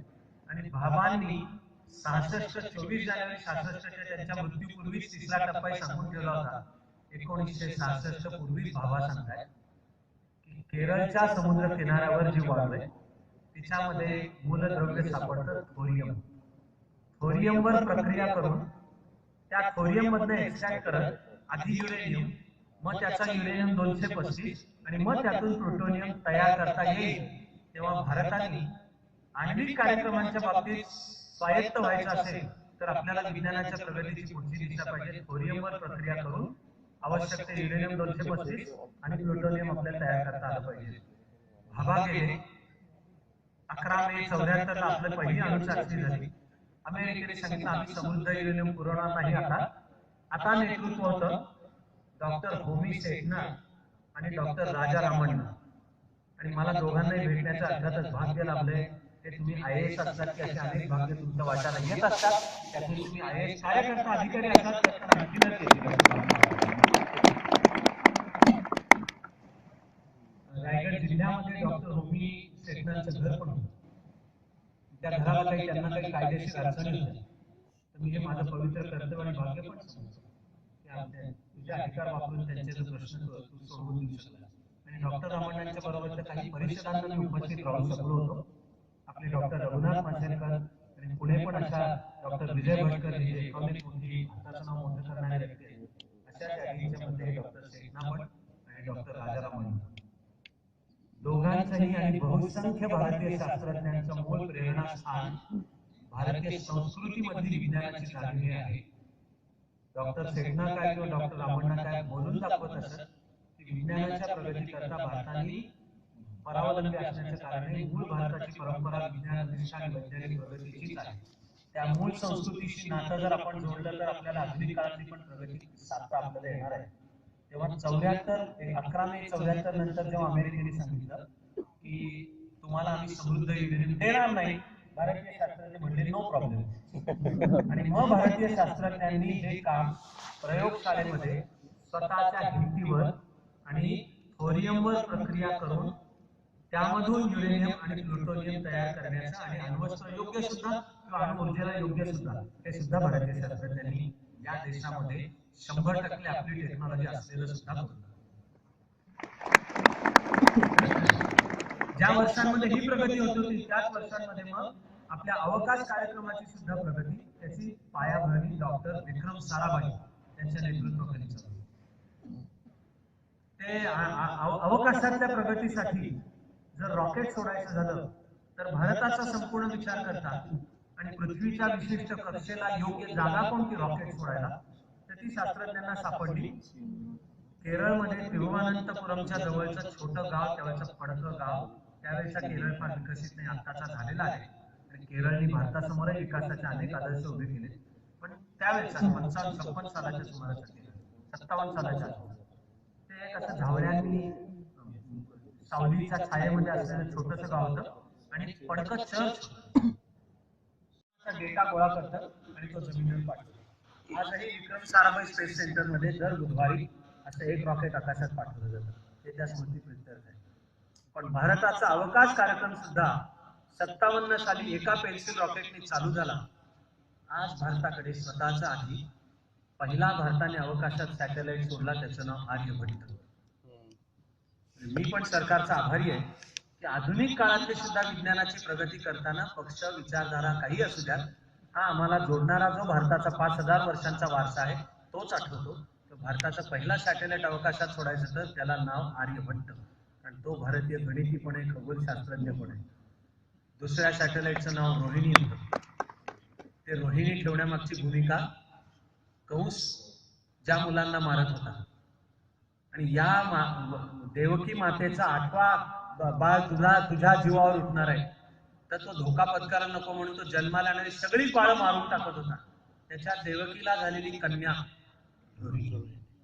आणि तिला असा हातात धरून दगडावर आपटून मारायला तो कंस मामा निघाला, तर त्याच्या हातात ती निसटली आणि विजेसारखी अवकाशामध्ये गेली आणि जाताना सांगून गेली असं की तू काही केलंस तरी तुझा प्राण घेणारा, दुष्टांचं निर्दालन करणारा अवतार येणारच आहे. ते नाव रोहिणी. म्हणून दुसरं जे सोडलं त्यालाही नाव ठरवण्यात आलं रोहिणी. आधी भारताला आपली सॅटेलाइट सोडायला दुसऱ्या देशावर अवलंबून राहावं लागायचं. पुढे भारताचे स्वतःचे तळ पण तयार झाले. इंडियन स्पेस रिसर्च ऑर्गनायझेशन तयार झाली. तिचं मुख्यालय बंगलोरला झालं. आपली स्वतःची बालासोर आणि श्रीहरिकोटा आंध्रमध्ये, बालासोर ओरिसामध्ये, इथे आपली रेंज आपली तयार झाली. आधी भारत ते कझाकस्तान मधलं किंवा युरोपियन स्पेस एजन्सीच्या एरोड्रोम वरनं, स्पेस ड्रोम वरनं आपली अवकाश सॅटेलाइट सोडायची. आता भारताच्या या श्रीहरिकोटा किंवा बालासोर मधनं युरोपीय रॉकेट्स अवकाशामध्ये सोडली जातात. आपण देतो पहिला टप्पा आहे सॅटेलाइट लॉन्च व्हेहिकल, SLV. त्याचं पहिलं नाव ऍपल होतं. त्या ऍपलचा स्टीव्ह जॉब्सची नाही त्याच्यामध्ये. हे ऍपल म्हणजे एरियल पॅसेंजर पेलोड ऍपल. SLVच्या प्रगतीचा पुढचा टप्पा ASLV म्हणजे ऑगमेंटेड, म्हणजे इंधन कोणतं वापरतं यावर आहे. तुम्ही जर डोळ्यासमोर रॉकेट आणलं तर बहुसंख्य जणांना डोळ्यासमोर पण येईल असं मध्ये त्या रॉकेटचा प्रत्यक्ष आकार, पण त्याला चारी बाजूंना मोठ्या टाक्या आहेत. त्याचं नाव बूस्टर पंप्स आहे. मोठ्या टाक्या, ते सगळं इंधन आहे. आणि आधी त्या रॉकेटला आकाशात जायचं आणि पृथ्वीची कक्षा एकतर किमान वेग गाठावा लागतो, तो आहे पृथ्वीच्या गुरुत्वाकर्षणानुसार काढलेला एस्केप वेलॉसिटी. ती 11.2 किलोमीटर दर सेकंदाला एवढाच वेग गाठला तरच गुरुत्वाकर्षणाची कक्षा भेदून पलीकडे जाता येईल आणि ते एका विशिष्ट अँगलनीच जावं लागतं. त्यानुसार मुहूर्त लक्षात घ्यायला लागतो की रॉकेट सोडायचं तेव्हा. तर आधी हे प्रचंड इंधनाच्या टाक्या जोडाव्या लागतात. त्या सगळ्या सकट उठायचं लिफ्ट ऑफ म्हणजे आधी त्या वजनाकरता सुद्धा इंधन जाळलं जाईल. पण इंधनाची जशी प्रगती होत गेली तसे हे पुढचे टप्पे ASLV augmented satellite launch vehicle, पुढे आहे PSLV म्हणजे पोलर म्हणजे ध्रुवांच्या भोवती फिरतात आणि अवकाशामध्ये रॉकेट सोडण्याच्या भाषेतला सगळ्यात प्रगत म्हणजे GSLV म्हणजे जिओ सिंक्रोनस किंवा जिओ स्टेशनरी म्हणजे अवकाशामध्ये पृथ्वीपासून 20,000 किलोमीटरवर, पण तो सॅटेलाइट असा काय फिरतो की जशी पृथ्वी फिरते तसा तो फिरतो आणि एकमेकापासून 60 डिग्रीच्या अंतरावर असलेल्या 3 सॅटेलाइट अवकाशात असले तर ते कोणत्याही क्षणी सगळी पृथ्वी कव्हर करत असतात. गेल्या सर्व वर्षांच्या मध्ये जी इंटरनेटची, कम्युनिकेशनची, टेलिफोनची, विज्ञानाची आपण चॅनल्स पाहतो त्याची माणूस जो जवळ आलाय सगळ्याच्या मागे ही विज्ञानाची प्रगती. पण त्या PSLV आणि GSLV करता जे विशिष्ट प्रकारचं इंधन लागतं त्याला नाव आहे क्रायोजेनिक इंधन. तर क्रायोजेनिक म्हणजे ते हायड्रोजन पासून बनलंय आणि ते लिक्विड आकारातलं आहे, त्यामुळे अत्यंत कमी जागेत बसतं.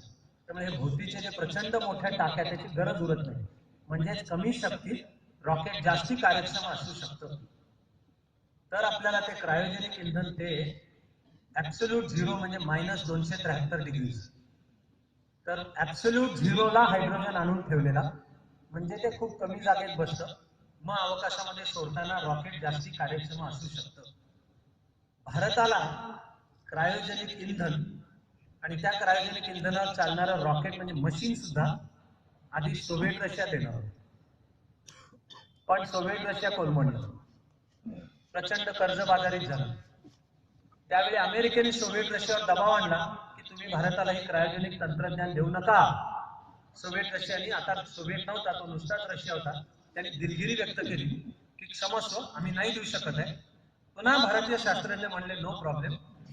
भारतीय शास्त्रज्ञांनी इथे या देशातल्या प्रयोगशाळांच्या मध्ये प्रयोग करून भारतात क्रायोजेनिक इंधन पण तयार केलं आणि क्रायोजेनिक इंजिन्स पण तयार केली. त्याचं नेतृत्व डॉक्टर अब्दुल कलाम यांच्याकडे होतं.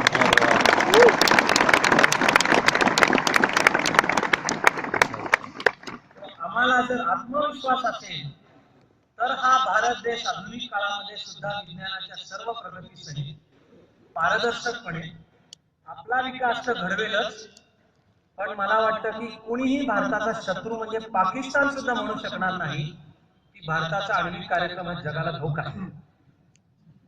आपण NPT वर सही केलेलं नाही, पण आपलं रेकॉर्ड क्लीन आहे.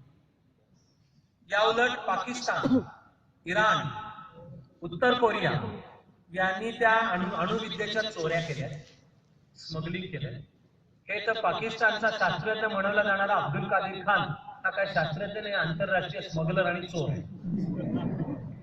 आणि हे काय मी भारतीय आहे आणि काहीतरी पाकिस्तान बद्दलच्या दुराव्याच्या भावनेने नाही म्हणतोय. परवेज मुशर्रफने आत्मचरित्र लिहिलं, त्याचं नाव line of fire. Line of fire मध्ये परवेज मुशर्रफच सांगते, तेव्हा तो राष्ट्राध्यक्ष होता पाकिस्तानचा. परवेज मुशर्रफच सांगतोय की अब्दुल कादिर खान यांनी अणुविद्या पण आणि तिच्याबरोबरचं सगळं आधी चोरलं सुद्धा. तो कबूलच करतोय की पाकिस्तानचा आण्विक कार्यक्रम चोरीवर आहे. आणि परवेज मुशर्रफ हे सांगतो की डॉक्टर अब्दुल कादिर खाननी ब्लॅक मार्केट मध्ये ही अणुविद्या जगामध्ये इतर अनेकांना दिली. धोका आजही आहे आणि शास्त्रज्ञ जेव्हा म्हणतात 12ला 3 कमी, मला वाटतं की मी पण त्यांच्याशी सहमत आहे. कारण ही अण्वस्त्रांची वाढ होतेच आहे आणि कधीतरी चुकून बटन दाबलं गेलं किंवा गैरसमज झाला एवढंच नाही तर आता फार मोठा धोका अण्वस्त्र दहशतवाद्यांच्या हातात पडू शकतो.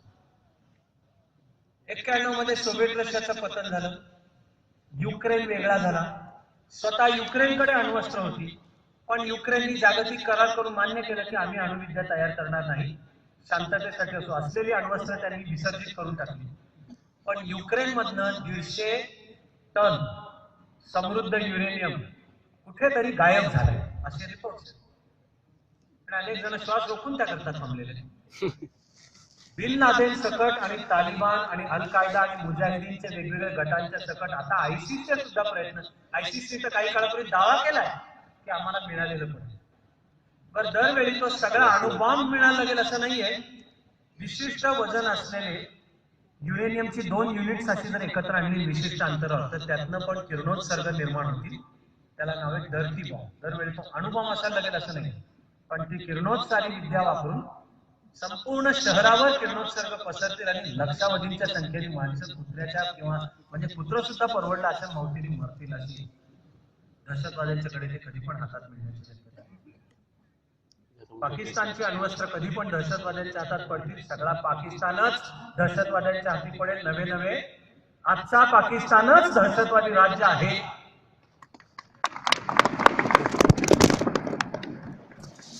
तेव्हा भारताला पण धोका आहे, अमेरिकेला पण धोका आहे, जगाला पण धोका आहे.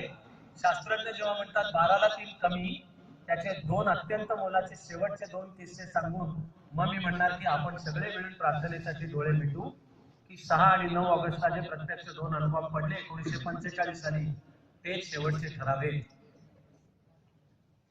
ती जशी अण्वस्त्र स्पर्धा चालू झाली तसतशी मग प्रतिहल्ला करायला मिळणारा वेळ कमी कमी व्हायला लागला. त्यामुळे सोव्हिएत रशिया किंवा अमेरिकेची पण तयारी चालू झाली की आपल्या दिशेने अणुबॉम्ब आणि अण्वस्त्रयुक्त मिसाईल येते असं जर दिसलं तर वाट कशाची पाहिजे नाहीये, बटन दाबलं गेलं पाहिजे आणि आपली पण अण्वस्त्र चालून गेली पाहिजे.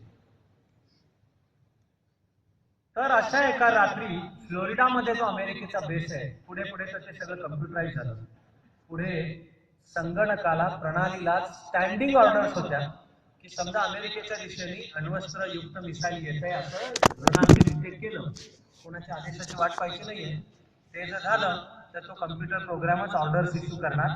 तो अमेरिकेचे अण्वस्त्र पण रशियाच्या दिशेने किंवा जिकडून येत आहे त्या दिशेने जातील अशी व्यवस्था असं चालू केलेलं होतं. एक वेळ हे घडलेलं आहे की ज्या वेळेला हा एक तरुण मुलगा फ्लोरिडाच्या अमेरिकेच्या त्या बेसवर रात्री काम करत होता, नाईट शिफ्ट आहे त्याची, त्याला तो संगणक दाखवायला लागला की अमेरिकेच्या दिशेने अण्वस्त्र येत आहे. ते संगणक सांगत होता आणि संगणकानेच ऑर्डर इश्यू पण केली की अमेरिकेची पण अण्वस्त्र सोडा. तो 22-23 वर्षाचा पोरगा होता, पण त्यांनी विचार केला की कशा करता किसको पागल कुत्ते ने काटा है, कशा करता आता कशाला पाठवले रशिया. जर त्याला काय कळत नाही का की बातमी अमेरिकेवर जर अण्वस्त्र टाकली तर आम्ही सगळे रशिया आणि सगळे तुमचे दोस्त राष्ट्र उद्ध्वस्त करून टाकू. या 22-23 वर्षाच्या मुलाने स्वतःची बुद्धी चालवून कम्प्युटरचा प्रोग्राम अबॉर्ट केला. त्यांनी अबॉर्ट कमांड देणं चालू झालेलं होतं. ते आकडे गरगर गरगर फिरत जातात की आता ते 0वर पोहोचले की अमेरिकेचं अण्वस्त्र निघणार. तर त्यांनी मानवी मध्यस्थी करून त्यांनी बंद केला. संशोधनानंतर दिसून आलं की आंतरखंडीय स्थलांतर करणारा पक्ष्यांचा प्रचंड मोठा थवा असा उत्तर ध्रुवावरून उडत होता. पण तो पक्ष्यांचा थवा ज्या आकाराने उडत होता, कम्प्युटरला देऊन ठेवलेला प्रोग्राम होता मिसाईलचा आकार इंटरप्रिट करायचा. तर त्या अमेरिकेच्या बेसवरच्या कम्प्युटरने आकार अन्वयार्थ लावला की हे हा जो आकार येतोय तो म्हणजे अण्वस्त्रयुक्त मिसाईल आहे, म्हणून त्याने कमांड दिली.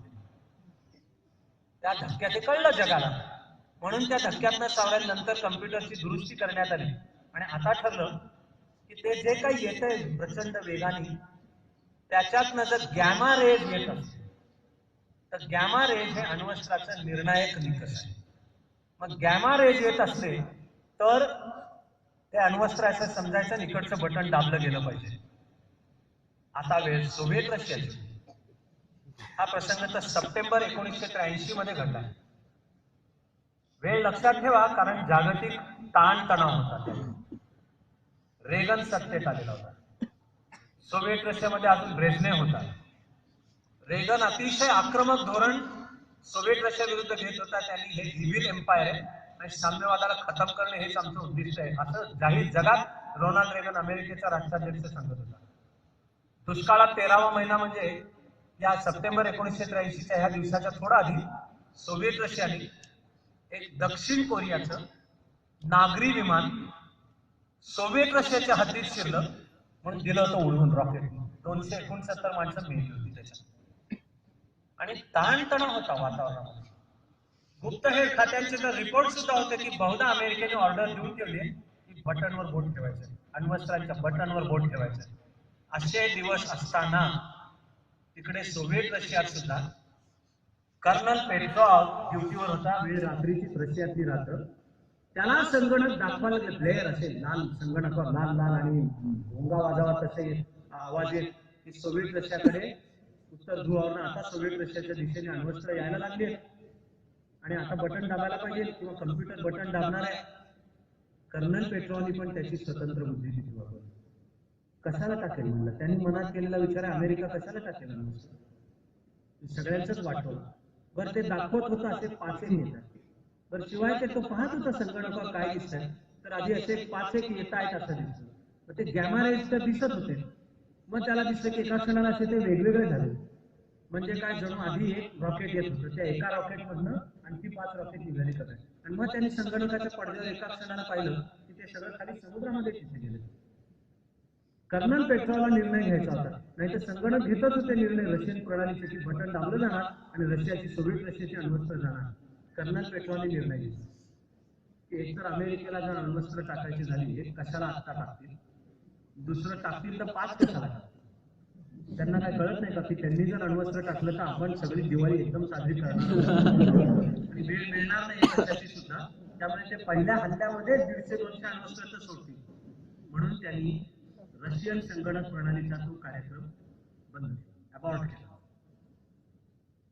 त्यामधून नंतर दिसून आलं की अवकाशामधून वेळोवेळी पृथ्वीवर सुद्धा गॅमा किरणांचा मारा येतो नैसर्गिक स्थितीतला.